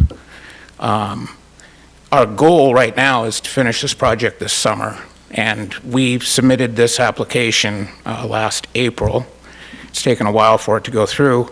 Ultimately, I just wanted to submit the application through 2130.020, which is bond in lieu of construction. That's existing law that's on your books. We bonded this project some time ago. As far as the question is concerned of how much money we've put into infrastructure, we bonded the project for $800,000, and I believe the engineer's estimate was roughly 250,000 left to go. So we have significantly built a lot of infrastructure that was bonded. And other than that, I can take your questions. Thank you. Thank you, Mr. Thompson. Thank you. Councilor Stuckey? Yeah, most of my questions were answered. I do have two questions, whoever be best to answer them. My first question is probably for Mr. Cool. I hear this, I understand that the reason why this is being done a little differently than normal is because of the difficulty with the plot of land. Do we have other examples in recent history that we've done this for, besides the hillside development? We have no other examples of this. They're typically done with a final plat with all the infrastructure completed. The hillside's the other big one as well you just mentioned. So we haven't had any, because it sounds like the reason why we're doing this differently than normal is because of the difficulty. We haven't had any other things with difficulty that this has come up? I couldn't answer that question. I don't know if historically there's been challenging projects. I assume there has been. And which of the, and this might be for Mr. Thompson, and maybe it's in here, maybe I'm missing it. There's two that are going to be model. Which numbers? I'm looking at the thing that's the 1 through 11. Which of the two are going to be models? On the plat? Yeah, I'm looking at where it's 1 through 11. 10 and 8. Okay, I see what you're saying. And we're okay with those being occupied before the infrastructure is there? It seems like we have a contradiction in terms here. They're Please. really not occupied. They'll be open so that the public can go through the house, but they won't be occupied by people. So it's just like any other model Gotcha. home and any other development. You go through the model homes and they're still building houses and people can see what they're hoping to buy. And that makes a lot of sense. I too have bought a house in a development where we went and saw the model home, walked through it. I was just making sure it wasn't somebody living in there in the interim. So that answers my questions. I appreciate it. Thank you. Mayor Pro Tem Heisen. Thank you. Just to circle back and get some clarification on one of Mr. Hewlett's questions about, why is this development being treated differently than every other project in the city? My question that I wrote down was, is this being treated differently than any other project and why? And just for the sake of clarification, it is being treated differently, but that is due to the site and the complexity, the topography, the design, what? Yes, Councilman Heisen, and you're spot on. It is a complex site, steep, and it needs a lot of different engineering that is causing the developer some challenges. And so the development agreement gives them the flexibility to do the plat up front so that they can get building permits on legal lots. And that way they can build it all up front and then finish it up at the end. The checklist is the key here, and that's what's going to make sure that all the infrastructure is not only installed, but that it works. Okay, thank you for clarifying that. would support flexibility, as opposed to special treatment. So the clarification on that is important. Thank you. And on the construction schedule, you mentioned in your comments, there was a question for Mr. Anilski about a construction schedule, and you mentioned a timeline or a schedule. Where would I find that? In the development agreement, there's a provision that talks about November 6th, 2026, I believe, or 27. I don't have it highlighted here, but Okay, yeah, November 6th, 2026.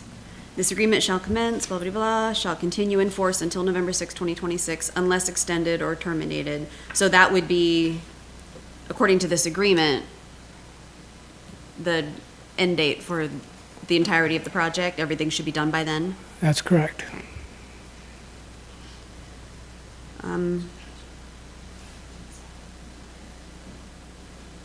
Okay, yeah, that's all I have right now. Thank you.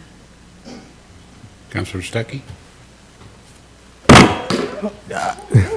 Just one more question for the developer, and you touched on it. I just want to, I know a lot of the things that, delaying your developments are out of your control, and I understand that, but you mentioned summer.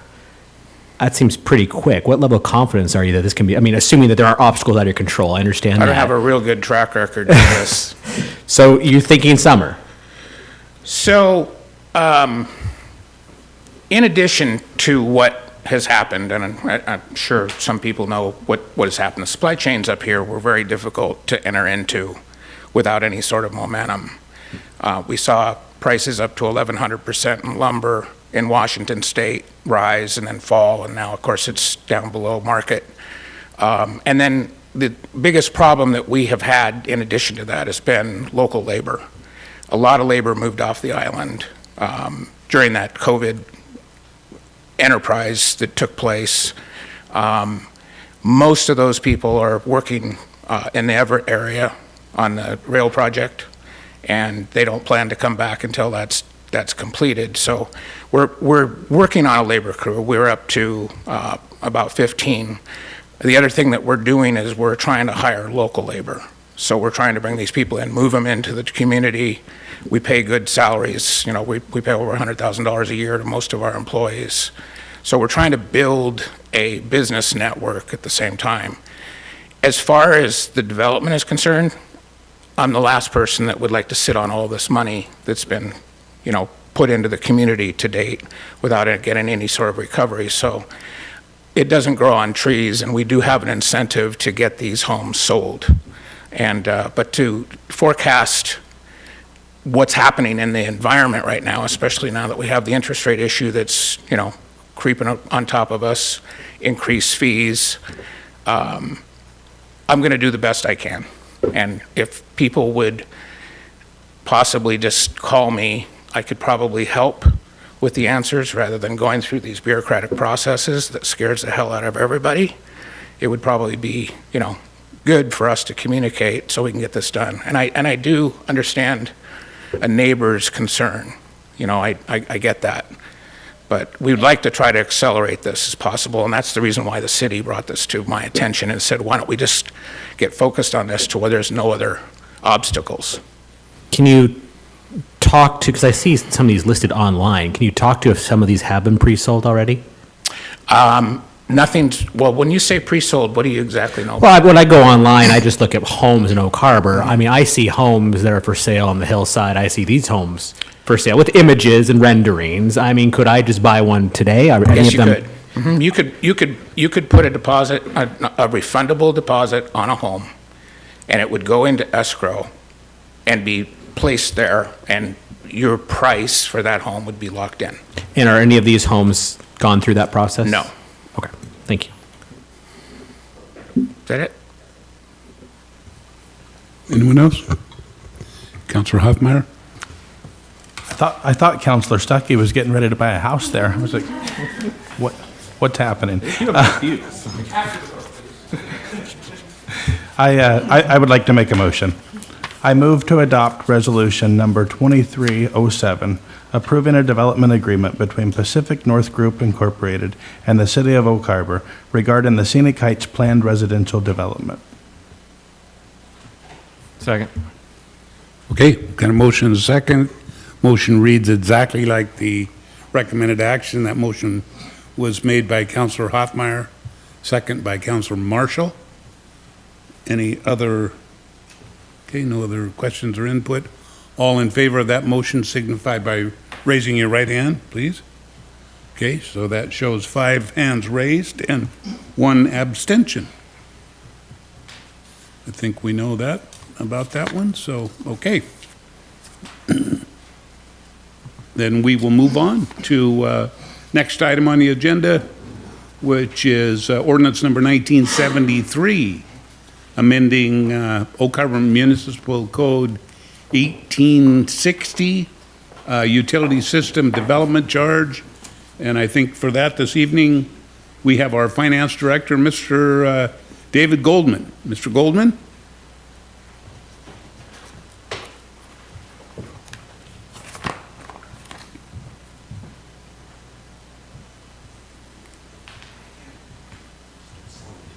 I wonder if Mr. Goldman is at his desk.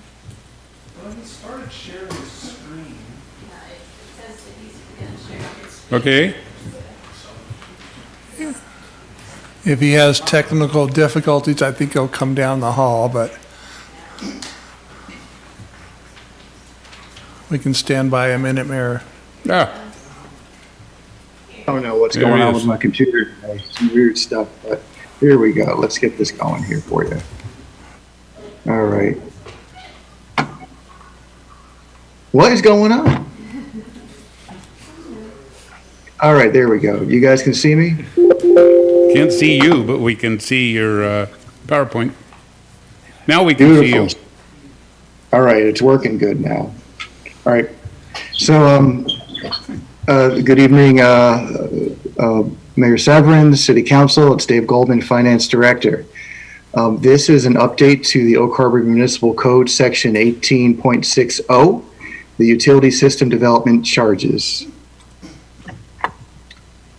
So just a little bit of a background for this item. The City Council adopted Resolution 22-28 on December 13th, 2022, adopting new utility system development charges, and those are scheduled to take effect on June 1st, 2023, and will be phased in over 5 years.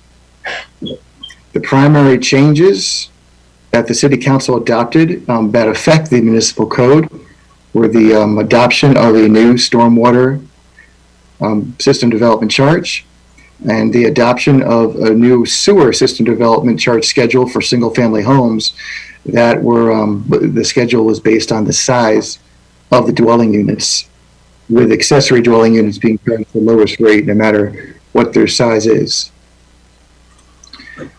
So this code update is to incorporate those changes and also to update and clarify language to better reflect the city's current practices and purposes of and limitations on how system development charges can be used. And I should mention our consultant, Chris Gonzalez, is available to answer questions after the presentation concludes. So let's go to that next slide there. So details of all the changes are included in the agenda packet, including the section of the code with underlines and strikeouts, and also a clean copy too to compare side by side. Here's the summary of those changes per section. So section 18-60-010, we added stormwater, and we also clarified and updated the purpose of the system development charges to better focus on the purpose of what they can be used for, and also the legal use of those funds. In the next section, 020, we added a definition of stormwater system development charges. In the next section, 030, we added stormwater. We clarified language, and we also added language concerning charging the single-family dwellings by size and the accessory dwelling units being charged the lowest rate no matter what size per the City Council action last year. Next section is 040. We added stormwater, and we clarified and updated system development charges, the purpose of those charges to better focus on the purpose and the legal use of those funds. Next section, 050, we added stormwater, and we clarified language that the system development charges for new construction or expansions, those fees are due at the building permit. Next section is 060, we added stormwater, and we updated and clarified some language. Next section is 070. We added stormwater, and we clarified that the system development charge revenues will be segregated from other funds. That's how we currently do it. We just wanted to clarify that. And also, the system development charge revenues can be used to fund capital project costs, which also include debt service on capital projects. And then the last section of that chapter, 110, we updated this to better reflect the current practice of the periodic reviews of the charges.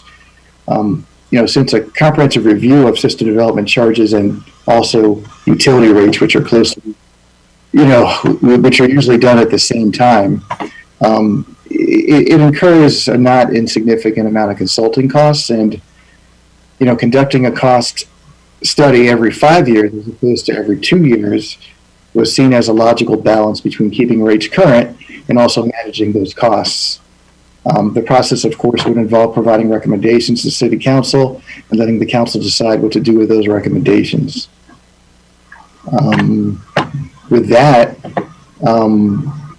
that concludes the presentation. I have a recommended motion on the screen, but we're open to questions. But I think we need to open the public hearing first on the item. Thank you, Mr. Goldman. I will do exactly that at this time. Open the public hearing, ask the public for input, and not seeing anybody coming quickly. Oh, okay. Mr. Thompson. Well, I get a 2-4.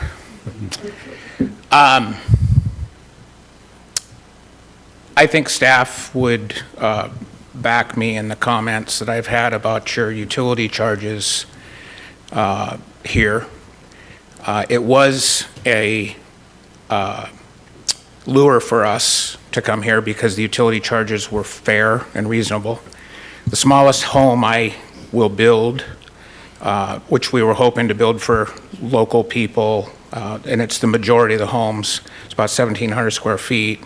When these charges are in effect, the taxes and what I call this development system charge a tax, actually, it's not a permit, will be in excess of $70,000 that the state, county, and city charge on that house.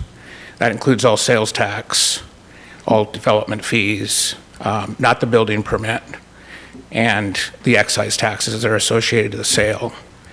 So putting a tax, a regressive tax, on a home of $70,000 is very difficult because you're paying all of that up front. You pay that tax whether you make money on that home or not. If you lose money on the home, you still pay the tax.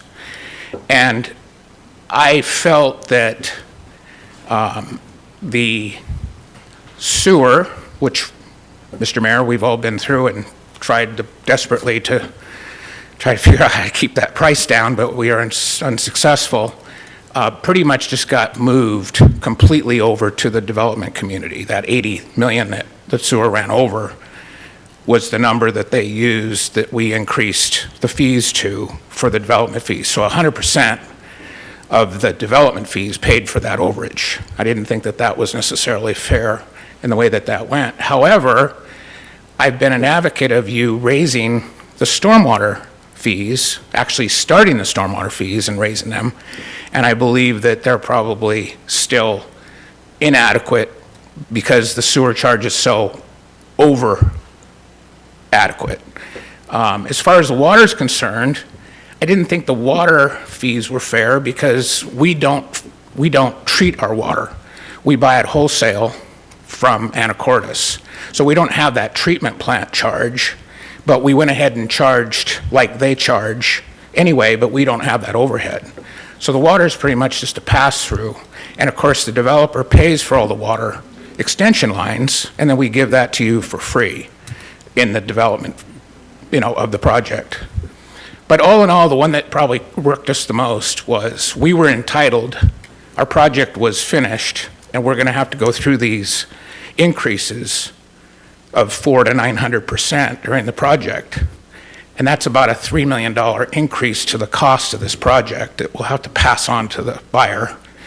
And that's what kind of irked me the most. But otherwise, you guys had to do what you had to do. I get it. Now we got to figure out how to make it work. So thank you. Anyone else for public comment? Seeing none, then I'll just close the public hearing at this time and turn to council.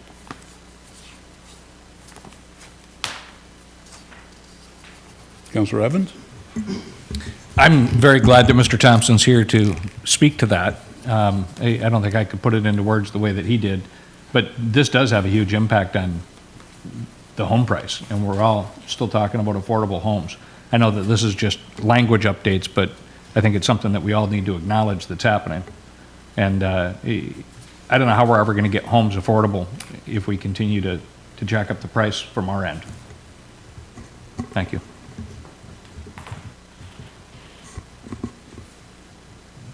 Any other council? Yes, Councilor Marshall. Thank you, Mayor. Mr. Gonzalez, could you speak to any of those points, please? Sure. Let me come on here. Okay, so first of all, I will clarify that the system development charge is not a tax. It is a cost-based fee for service. Going to the storm drain SDC, because that's probably the easiest one, it's not understated. I mean, there is a cost of infrastructure, and there's a certain number of units that can be developed and served in the city, and the cost per unit is $377. And the city and the council implemented the full amount. Looking at the water SDC, the fact that water is treated, not treated, I mean, it's similarly, it's based on the cost of the city's water infrastructure. So if the water is purchased from Anacortes and it's already treated, there's no treatment plant costs in that. It's really coming down to the reservoirs and the mains and everything else that constitutes the city's water system. And then the sewer SDC, I mean, the complication with the sewer system is there is a clean water facility that was built in 2018 at a humongous cost, like over $100 million. And there is a significant cost that's now embedded in. It's still tied to the cost of infrastructure and the number of units that can be served. And so it's difficult for sure on the development community, but ultimately this is a cost-based fee. And as we mentioned multiple times last year, you can recover an equitable share of those fees based on a cost per equivalent unit from development, or it will fall back to the ratepayers. So that's pretty much what I think I have to say, unless there are any other questions on that topic. Thank you, sir. I guess that's the part that sticks with me, is that if it doesn't go on the developer, it goes on the ratepayers. I mean, so somebody's going to be paying this, and I'm not trying to stick it to any developer, because we are trying to get affordable homes. And so it's kind of unfortunately, in a lose-lose situation. I mean, our ratepayers are going to lose, our developers are going to lose, and so it's just one of those unfortunate situations where I like the idea of reviewing this every 5 years, so we're not finding ourselves in this situation again 10 years down the road or 15 years down the road where we realize we haven't raised our SDCs in quite some time. So, it's not an easy fix, and I think that's why we kind of went with the tiered approach as opposed to doing it all at one time. And that's the only reason I support it, is because somebody's got to pay it, unfortunately. So. Mayor Pro Tem Heisen. Thank you, Mayor. I agree with Councilmember Marshall. I mean, whether or not someone makes a profit on a development doesn't lessen the impact that development has on our infrastructure. The impact remains the same. And, this is where the city is certainly not in the habit of we're not making money or making a profit on our infrastructure. We're just trying to pay for the service. It would be really great if we could make everything affordable for everyone, but at the end of the day, we have to provide a service, and that service costs money, and has an impact. So I think that this is, the fairest, this is the best we can do to make it fair to everybody involved. Councilor Evans? There is one other option, though, and we could change our mindset as a city and start looking at projects that we could do as a community that would increase our revenues coming in, rather than penalizing the home buyers that are buying the new homes. Because it's not the developer that's going to be punished necessarily, it's the home buyer that's going to pay for it. So it's either the ratepayers or the home buyers, or we could look at what we could do in this city as a large project that would generate tax revenue, sales tax revenue, all these different incomes to pay off the debt that we went over drastically on that water treatment facility. So, I mean, it's not the only option, but we need to change our mindset and start looking at what options and opportunities that we have. And we do have a developer here that has connections with people all over the nation, that if we could get something going, we have a way to attract these people to come into our city to invest, and we're not taking advantage of it. So I think that's something that we should look at, is what other opportunities do we have where we don't have to stick it to anybody and we could do something. Thank you. Councilor Hoffmeyer? I'm typically the most sensitive to, fee increases, rate increases, et cetera. I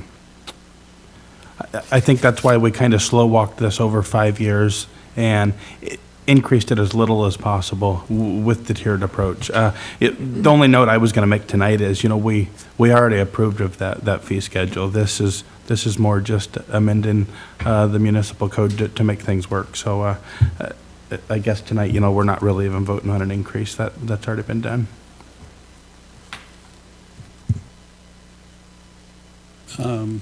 Councilor Munns? Thank you, Mayor. Mr. Goldman, since the sewer, or stormwater, we've never had that before, and we're just beginning it. Some other cities started a lot earlier. I know it's come up, but what if what we are collecting isn't enough, but yet we're over collecting someplace else? Is it possible, if it's glaring, to relook at it before 5 years? Or is it just the cost of the consultant that it's too complicated, and so we need to keep it at the 5 years? Well, we'll be monitoring not just the STC collections over the next 5 years, but we'll also be monitoring the utility rates as well. And if we see something that's out of whack, that it's over what we anticipated per the to the studies, we'll definitely be bringing that up to council. But keep in mind that there were some options that were provided to city council back last year when y'all were deliberating the different scenarios on the rates.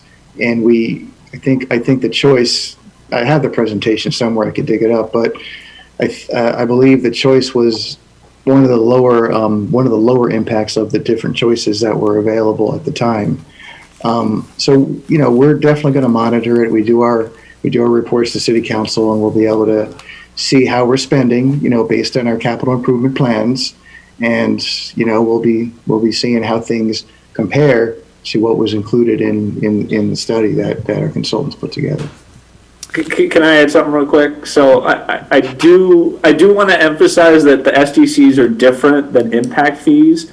You don't necessarily want to look at the SDC revenues that are coming in and compare them to like the current capital projects and say, oh, we're over collecting, or oh, we're under collecting. It's the SDC is based on existing infrastructure costs, which, I mean, there's a reimbursement for that, and then that will contribute to kind of the long-term need to replace those facilities.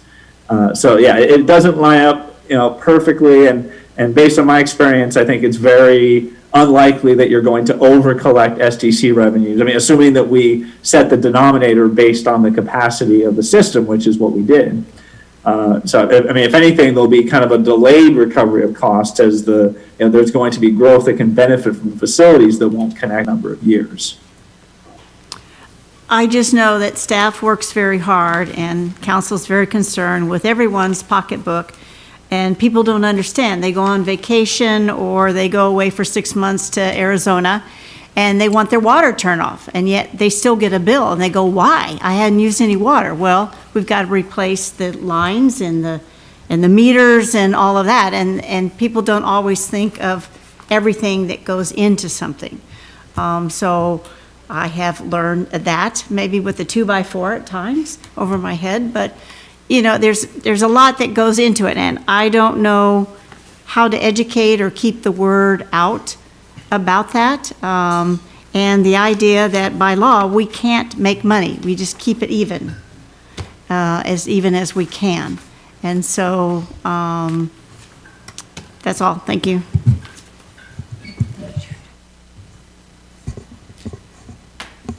Okay. How does council want to proceed? Councilor Hoffmeyer. I move that we adopt ordinance number 1973, amending Oak Harbor Municipal Code 18.60, utility system development charge. Second. Okay, got a motion and a second. Motion reads like the recommended action in your packet. That motion was made by Councilor Hoffmeyer, seconded by Mayor Pro Tem Heisen. Seeing no other input or questions, all in favor signify by raising your right hand. And, okay, it looks like that passes unanimously. There will be none opposed, so I appreciate your input and time and questions. That's, thank you. We'll move to item number 8A, contracts and agreements, and City of Oak Harbor Marina Dredging Project, professional services agreement with Moffat and Nichols, Inc., or Moffat Nichol, Inc., amendment number 1. And it looks like this evening we have our project manager, Brett Arvidsson. Welcome back, Brett. Good evening. Good evening, Council. I'm Brett Arvidsson, I'm project manager for the city, and we're here to talk about our City of Oak Harbor Marina Dredging Project. This is contract amendment number 1 with Moffat Nichol. Okay, here's to give you some background on this, the marina requires dredging on a periodic basis. Last time the marina was dredged was in 2010, and then it was only partially. We've had a severe need for that. Things are shallowing up very fast there, so we retained Moffat and Nichol to provide engineering services and permitting for the project, and we engaged them last December. Last January, a financial consultant named BST did a financial study that was presented to the council regarding the long-term economics of the marina. The study revealed that the current slip mix isn't attractive to the current market trends. The current marketplace is going to the larger boats, and we get more money for them. So decreasing the number of slips we have, but increasing the size of them is would improve our economic viability into the future. Changing this marina configuration requires a redevelopment study. It is a quite complex engineering problem with the marina, and we also need to determine the costs. The economics was just a look at it and made these suggestions. Is it engineering feasible or not? We need to understand better. So we do need to engage in a study to evaluate what it is, what the costs are, and what it is the ultimate financial feasibility. Both the redevelopment plan and the dredging project have the potential to impact each other, and so it was recommended to combine the projects. We did, when we retained Moffat Nichol back in December, we did mention that there'd be potential for this in the future. We did have Moffat Nichol provide a cost proposal to undertake the feasibility study. They are very qualified in this, and they just finished a recent project in Des Moines for this, doing almost the identical thing, and they've also done one in Westport. We also included the city's financial consultant into the team to help perform the financial analysis. That was BST Paul Sorensen. So this is our existing slip mix. Like I say, we have quite a bit of small, the 22 to 26, and we want to change that around. Also, with the marinas, you got to remember our marina is 50 years old, and also it does need work. We've had some issues with FDOC. We have quite a bit of systems that are reaching their design life. So we really need to understand the condition of the marina. So we don't want to fix something and have it supported by something that's going to fail, like the electrical system or something like that. So we need to look at the condition of the marina and try to seize opportunities to redevelop and also refurbish at the same time. The FDOC, of course, has been a long-term problem, and the dredging, of course, is still an issue for us. This is one of the potential configurations that was presented. Again, this is very general. We do need to dive in a lot deeper in where we want to go with this, and that's what we try to accomplish with this study. The dredging area we have proposed right now is just in the marina area. Right now, our original dredging proposal was to dredge the whole thing, but with this redevelopment study, we may dredge some critical areas. Now, we have some urgent needs that we're shooting to try to get those taken care of in the next two or 3 years. As part of it, we have to do this in the in-water season, but selecting those areas will be part of this study. So anyway, the scope of work of the study is to prepare feasibility, is to evaluate the needs. We have to look at alternatives and the cost impact. So we would do a condition assessment to understand the current marina facilities better and where they fit into long-term planning, refine and evaluate the slip mix and the financials to that. With that, we'll be doing alternative analysis for those, and eventually develop an optimized slip mix for the marina that's both financially feasible and makes sense technically. We develop conceptual layouts for this proposed slip mix, and then take that financial analysis a lot deeper and start looking at how to best implement it, how best to pay for it. Always you'll hear us talking about is developing a permitting mitigation strategy. Right now, with the current state of the permitting, that is a very large cost to us. We are starting to look at some of the preliminary dredging numbers. They have a spreadsheet we use, and we're talking about $1 million of mitigation. So it's not something we have to take lightly. So that's something we have to fit into it, and we have some suggestions we'll be talking about in future meetings. We'll develop a basis of design, which is basically a design document that says where we want to go.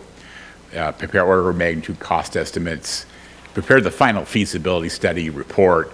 We also see this as being public involvement intensive. Both the city council, you're going to want to see some workshops in this. We're scheduling 2 as we move along. Also with the Marina Board. And also we think there's enough public interest in this. We've talked about doing some open houses or some outreach to the general public. Schedule-wise, we see the feasibility plan taking 6 to 8 months. It will be concurrent with the dredging study. Like I say, the outcome of these redevelopment may impact what we do with the dredging. We may dredge certain areas and hold off other areas and do this in several approaches. Again, that's as we work through it, those are the things we'll figure out. We have a cost proposal from Moffat Nichol for this plan. The cost of this feasibility plan is $188,230, which will bring their total contract amount to $377,501. This work will be performed on a time materials basis and not to exceed amount. As I said earlier, both this redevelopment study and the dredging project are highly impacted by in-water permitting requirements, so it's not something we can go out and build. It's going to take us 18 months to 2 years to permit this thing. And if the redevelopment stuff gets involved, it could be even longer. Any future work that comes out of this will be engaged through contract amendments. So we have a recommendation to move that the city council authorize the mayor to sign amendment number 1 to the professional services agreement with Moffat and Nichol in the amount of $188,230, increasing the total contract amount to $377,501 for the City of Oak Harbor dredging project. Questions? Thank you, Mr. Arvidsson. Before I turn to council, I'd like to verify that see if we've gotten any input from our public. No, Mayor, we received no input on this item. Okay, do we have anybody here that would like to speak on this? Yes, Mr. Thompson.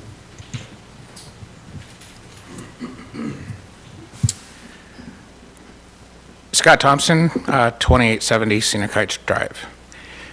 I, as a investor in the community, I'm watching the marina very carefully.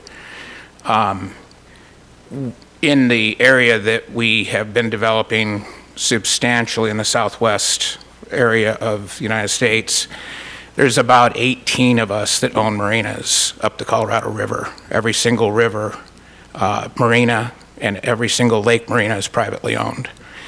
And it's kind of hard for me to understand that we are sitting in this beautiful place and we've got this issue that's taking place. So we've probably spent somewhere around $75,000 in marine architects that we use down there to come up and take a look at what has been happening. And there's several things that I would like to participate in with you that we've learned, and donate some time to try to help with what's happened here, because a lot of this silting took place during World War II when they took out the spit. And the reach is what we've been facing. And I know a lot of you have heard me say that we're silting in 5-6 years ago. And people were going, what are you talking about? But you could see it. And we suffer from silting too from the Colorado Rockies. So we watch silt as it comes into our marinas, and we have methods to maintain that kind of thing. But mostly, I would just encourage you to think big. Guys, we got this huge sewer plant, and it's a beautiful sewer plant, and we need revenue to pay for that sewer plant. We need revenue to pay off that sewer plant, to get the debt out from underneath us. The bay is an undeveloped bay. It's not going to stop silting in until we figure out how to stop the silt. It's just going to continue, and it's going to get more and more expensive as we go. So there's a lot of development opportunity there that can bring in private capital.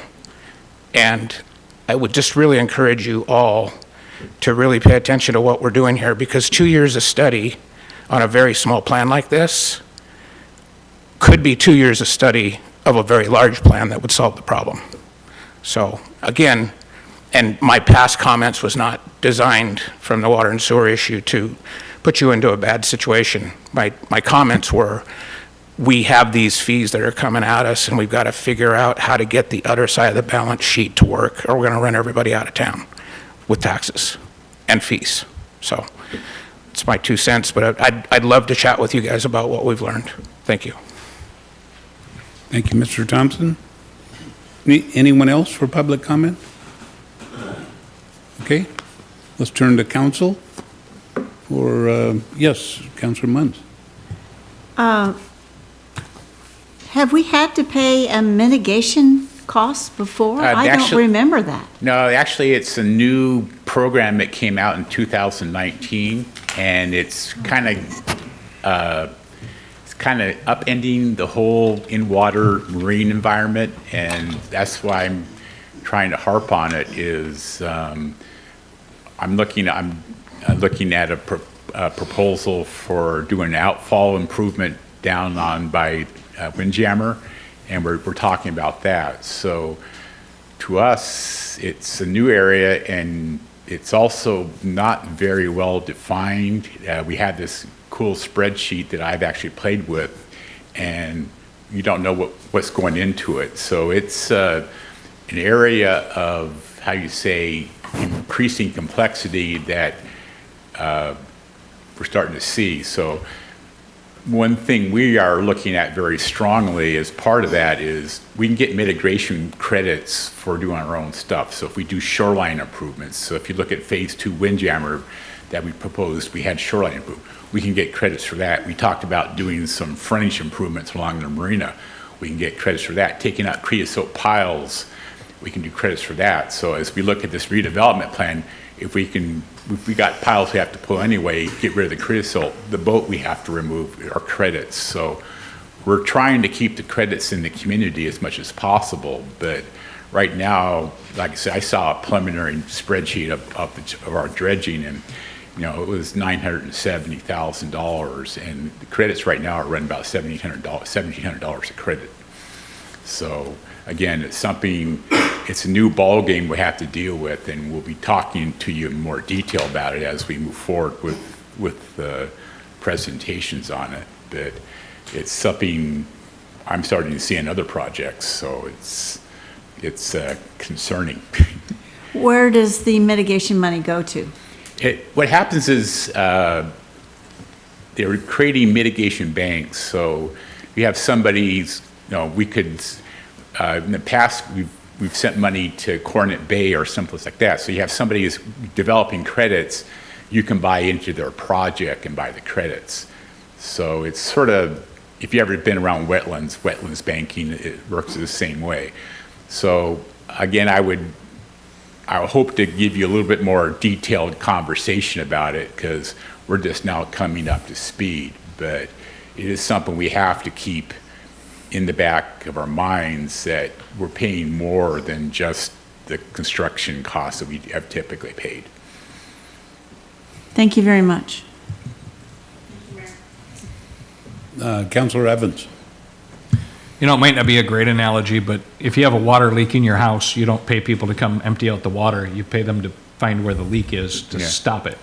And we're going to pay more money to dredge out that harbor.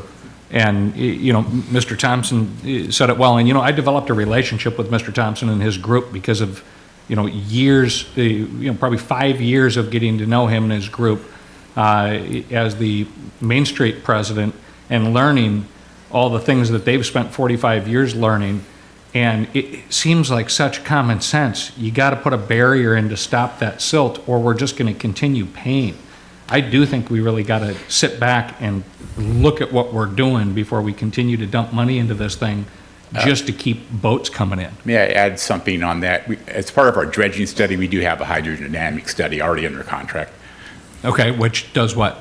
Looks at the siltation in the basin, so we are, Okay, good, because so we're going to have to see that. But the question is, how much money do we invest before we look at what could really be an opportunity for us? We have one of the only harbors that has an inline direct access to Seattle. We have an undeveloped waterfront.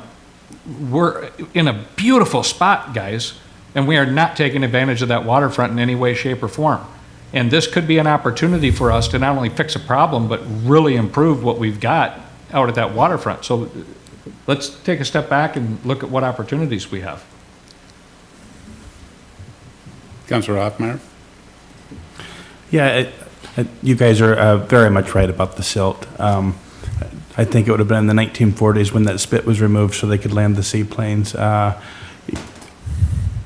Three of us, city administrator, the mayor, will be meeting with the Army Corps in DC, I think in 8 days, with photographic evidence, and going to start that conversation there, of course.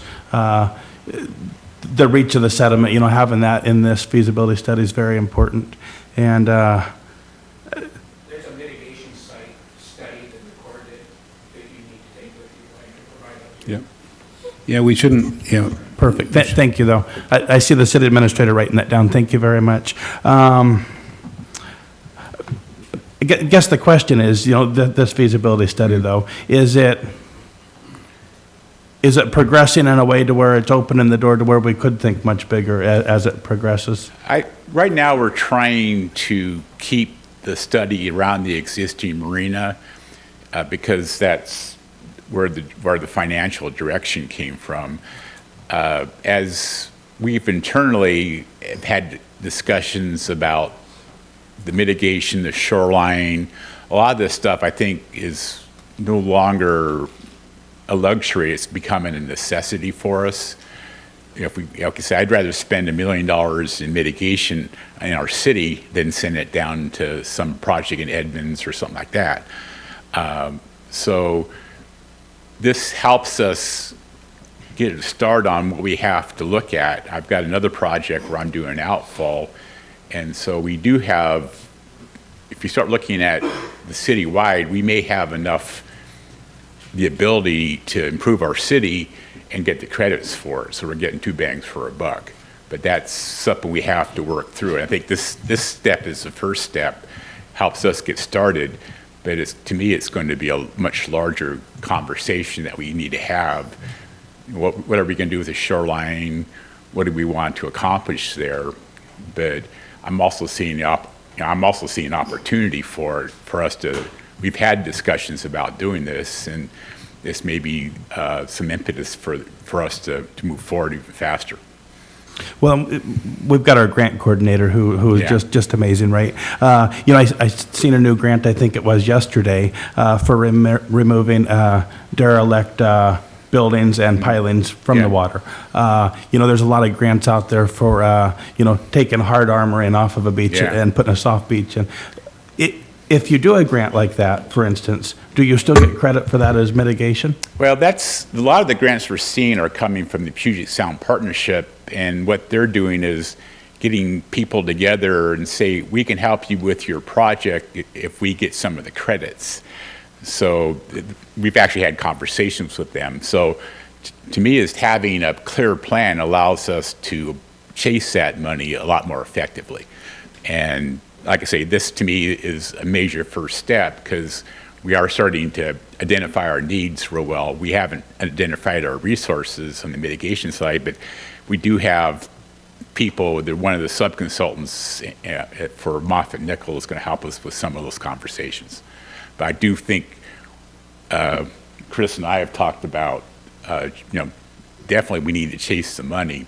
So having a good solid plan in place that has the numbers to support it is, to me, is the first step. Thank you. Councillor Evans? I agree with you. Having a good solid plan in place is crucial. Yeah. Right now, this is the People's Marina. Yeah. Wouldn't it make sense to hear from the public of what they want before we know we have a good solid plan in place? That's what we have built into this is I'm saying we not only have workshops, I'm talking about doing some open houses, some outreach. Are we going to do that before we invest the money and know what we're going to do, or are we going to invest the money? That'd be part of the plan. Okay. Yeah, like I say, to me I certainly feel that there's a lot, I don't boat, but I go to the marina a lot. I live by the marina. Mm-hmm. And so I definitely feel that we need to do some outreach and talk to people. So we built that into this contract. We work with Sabrina to we could do mailers, we could do open houses. I think there's be enough interest in a lot of outreach on this thing. So we have built some outreach into this project. Would it make sense to do that outreach before we invest? I think people do. $388,000? I would say that we need to go hand in hand because, part of it is just people need to see what we're trying to do before they get a vision of it. So it allows us to develop some tools and get some input on it. So, but do we know what we're trying to do yet? The staff may know what they're trying to do, but again, thinking on a bigger scale, do we really know what we're trying to do? Go ahead, Chris. Yeah, it's really, really twofold. And going back to the open house piece, I can remember in the last dredging cycle, 2010, 2011, that open houses and public meetings were a huge part of this. I actually have some photos with the public filling the yacht club buildings, so that was a big part of it. Going back to which one comes first, we have to do it hand in hand, I believe, because we do have somewhat of a plan as to what we're looking to do. 50% of our slips are 28 feet or less. The new average size of boats is in the 36-foot range, so that means that we're not even addressing what the new family boat size is. So that's one target. How do we get those bigger boats into the marina? We know our slip mix isn't right. We know that it was right in 1974, but it's not right this year or next year or moving forward. So we know that's a big target we have to have. Then we have to look at the overall layout of the marina. Right now, the marina is shaped like a T in a sense, with one side being developed. Maybe we can expand that out and make it developed on both sides. What do we look at the breakwater? What can we do with the breakwater? You talk about silting. The breakwater is part of the problem of silting because the silt comes down the channel, swirls around Windjammer Park, hits the breakwater, and what happens is the silt goes underneath the breakwater at a reduced rate because the breakwater goes down so far and there's not enough suction to carry it to the beach or to suck it back out like you would expect. So I believe that we do have a general plan of what we're trying to accomplish, and I think we have to put something in front of the public to start with. Here are some concepts and here's what we're thinking. What do you guys think? Where are we right? Where are we wrong? And build off of something from a start versus going in with a blank sheet of paper in this instance. Thank you, Chris. And that's why we're developing alternatives. Yeah. Okay, council? Mayor Pro Tem. I move to approve the recommended action as presented. Second. Okay, got a motion and a second to approve the recommended action and motion that's in the packet. That motion was made by Mayor Pro Tem Heisen, seconded by Councilor Munns. Seeing no other questions or input, all in favor signify by raising your right hand. All opposed, same signal. Okay, that passes, was it 5-1? Okay, we'll move on to our last item. Last item of the evening is item number 9A, Memorandum of Understanding with U-Haul for construction of a roadway connecting Fakkema Road across city property. And this evening, we have our Public Works Director, Mr. Steve Schuler. Welcome, Steve. Good evening. Pleasure to be with you. And we also have Terry Wellner, who is representing U-Haul here tonight. And Terry, after my comments, they'll open up to public comment. And you're certainly welcome to come and provide some perspective if you'd like. So I have a few slides here that Tim is going to put up. And so what we're looking at is the green area are the 4 parcels that the city owns, and that includes the Oak Grove that's up there at the corner of SR 20 and Fakkema Road. U-Haul is shown in that circle area. That is where their development is happening right now. WashDOT has a planned compact roundabout that is going to happen at SR 20 and Fakkema. I've contacted them, and they don't have any clear construction date at this time, but they are planning that in the next couple of years, whatever that means, next few years. And so what we're talking about is a road that would go from the U-Haul property to Fakkema Road and would also serve the 4 city parcels. And that's going to be about 1,000 feet. In talking with engineering staff, where it actually hits Fakkema, there's a water line in there, and they want to kind of tie it in with the intersection, so those design details will come as part of the process. Next. All right, so there's really 2 projects going on here. One is a private project by U-Haul, and when they're completed, they will dedicate that to the city. So U-Haul will install about a 3-inch gravel roadway. They'll do the grading, they'll do the stormwater improvements. Upon city approval, U-Haul can use that gravel roadway for their business access. Again, at the end, they'll dedicate that to the city, and we're asking that they complete that by December 31st, 2024. The city then has a completely separate public project, unrelated to the private project, and in the agreement, you'll see that the city is not obligated to move forward with this, so it's really at our discretion. It'll be a public bid using public money, and it'll require all that process. It'll be city-funded, and will add asphalt and additional improvements. The city will not pay for any more than $200,000 in paving costs. So we have capped ourselves as far as how much we'll pay. We can't control the cost of pavement, and so we've capped that at $200,000. And then there is a water line there near Fakkema that the city will either in-house with our staff, or maybe we might have to hire a contractor to move that line or protect it. All right, so previously in the 2021-2022 budget, the city had $480,000 for this public project. The city went out and did a cost estimate in 2021, and that cost estimate came out at $810,000. And so you can imagine that was in 2021. 2 years later, with all the inflation and the Puget Sound construction cost index, imagine what that price would be today. And so council and the mayor this fall worked, and you have provided a budget of $250,000 in your current 2023-2024 budget, and have asked staff to work with Hall to come out with an agreement that would work for both of us. And so, again, the previous budget was $480,000, and now that's been reduced to $250,000. And so U-Haul's already seen this agreement and has already executed it. And so this is for tonight for the council to consider and to determine how you would like to move forward. And so our recommended action is for the council to authorize the mayor to sign a memorandum of understanding with U-Haul for construction of a roadway connecting Fakkema Road across city property. Okay, thank you, Mr. Schuler. Before we take this on with council, I'd like to make sure that we haven't had any input from the public. That's correct, Mayor. We received no input on this item. Okay, anybody here like to speak to it at this time? Okay, we'll bring it up to council now for council input and questions. Councilor Hoffmeyer. 3-inch aggregate roadway, 3 inches of gravel on its own doesn't do nothing, right? So the question is, I guess, is the engineering and the substrate and everything that would be below that 3-inch aggregate roadway, is that still going to be part of this? Yes, that's a very good question. I didn't go into all those details, but yes, we'd require, our normal compacted subgrade before that aggregate would be applied, so. Perfect, that's my only question, thank you. Okay, good question.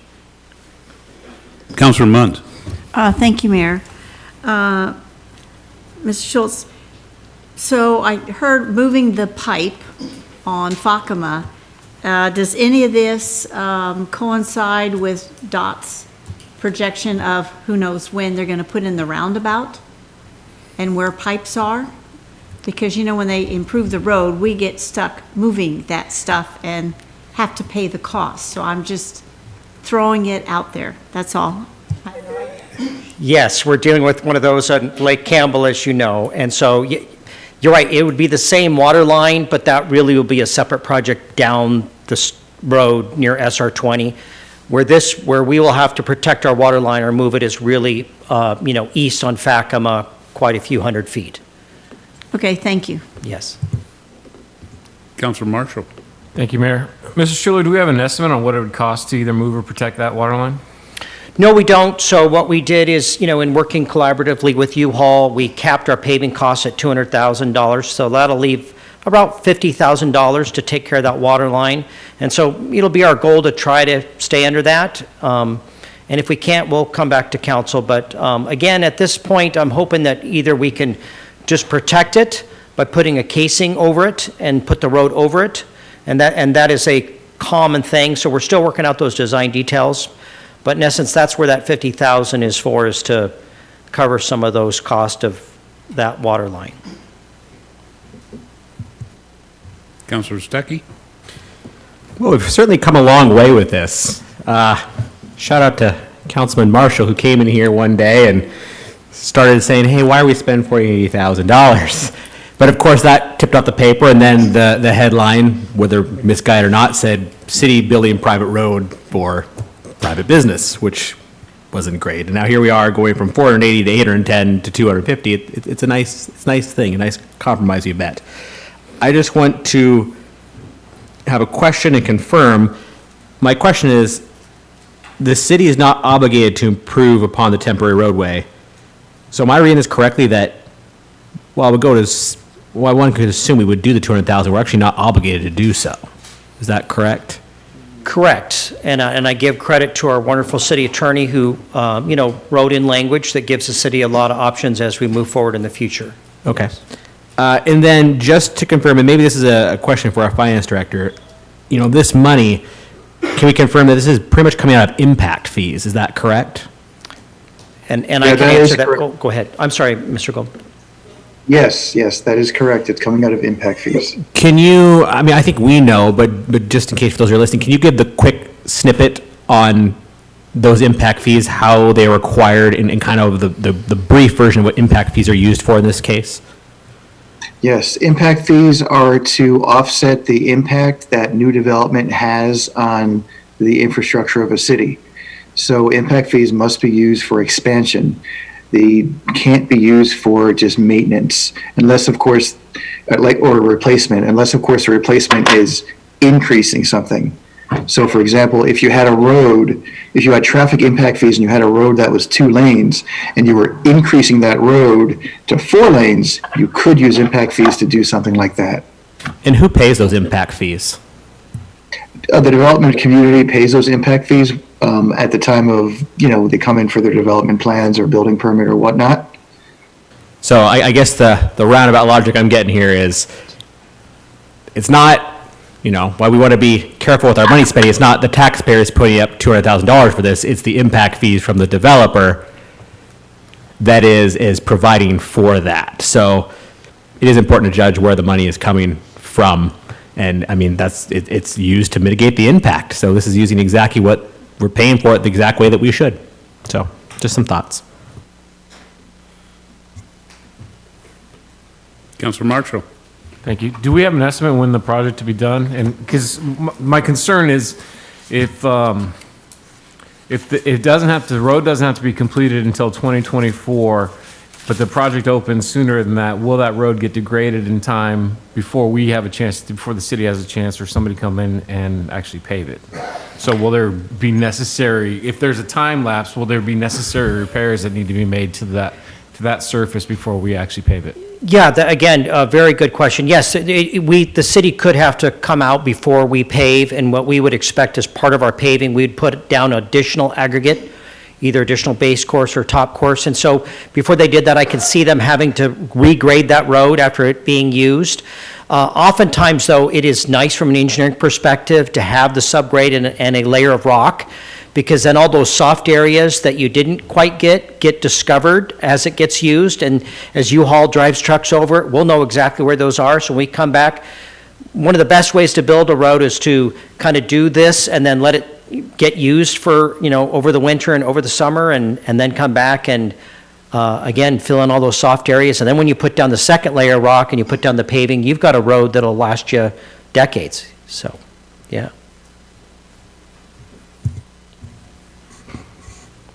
Okay. Council? Councilor Marshall? Where'd it go?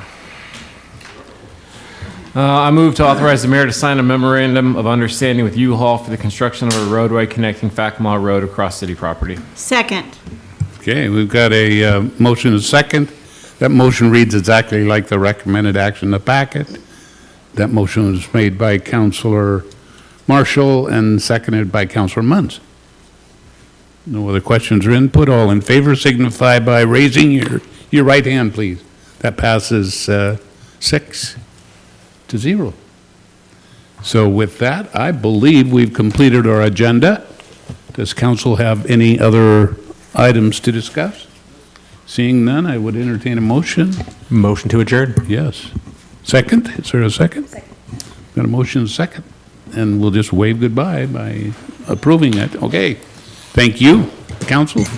Thank you, citizens that are watching. Thank you.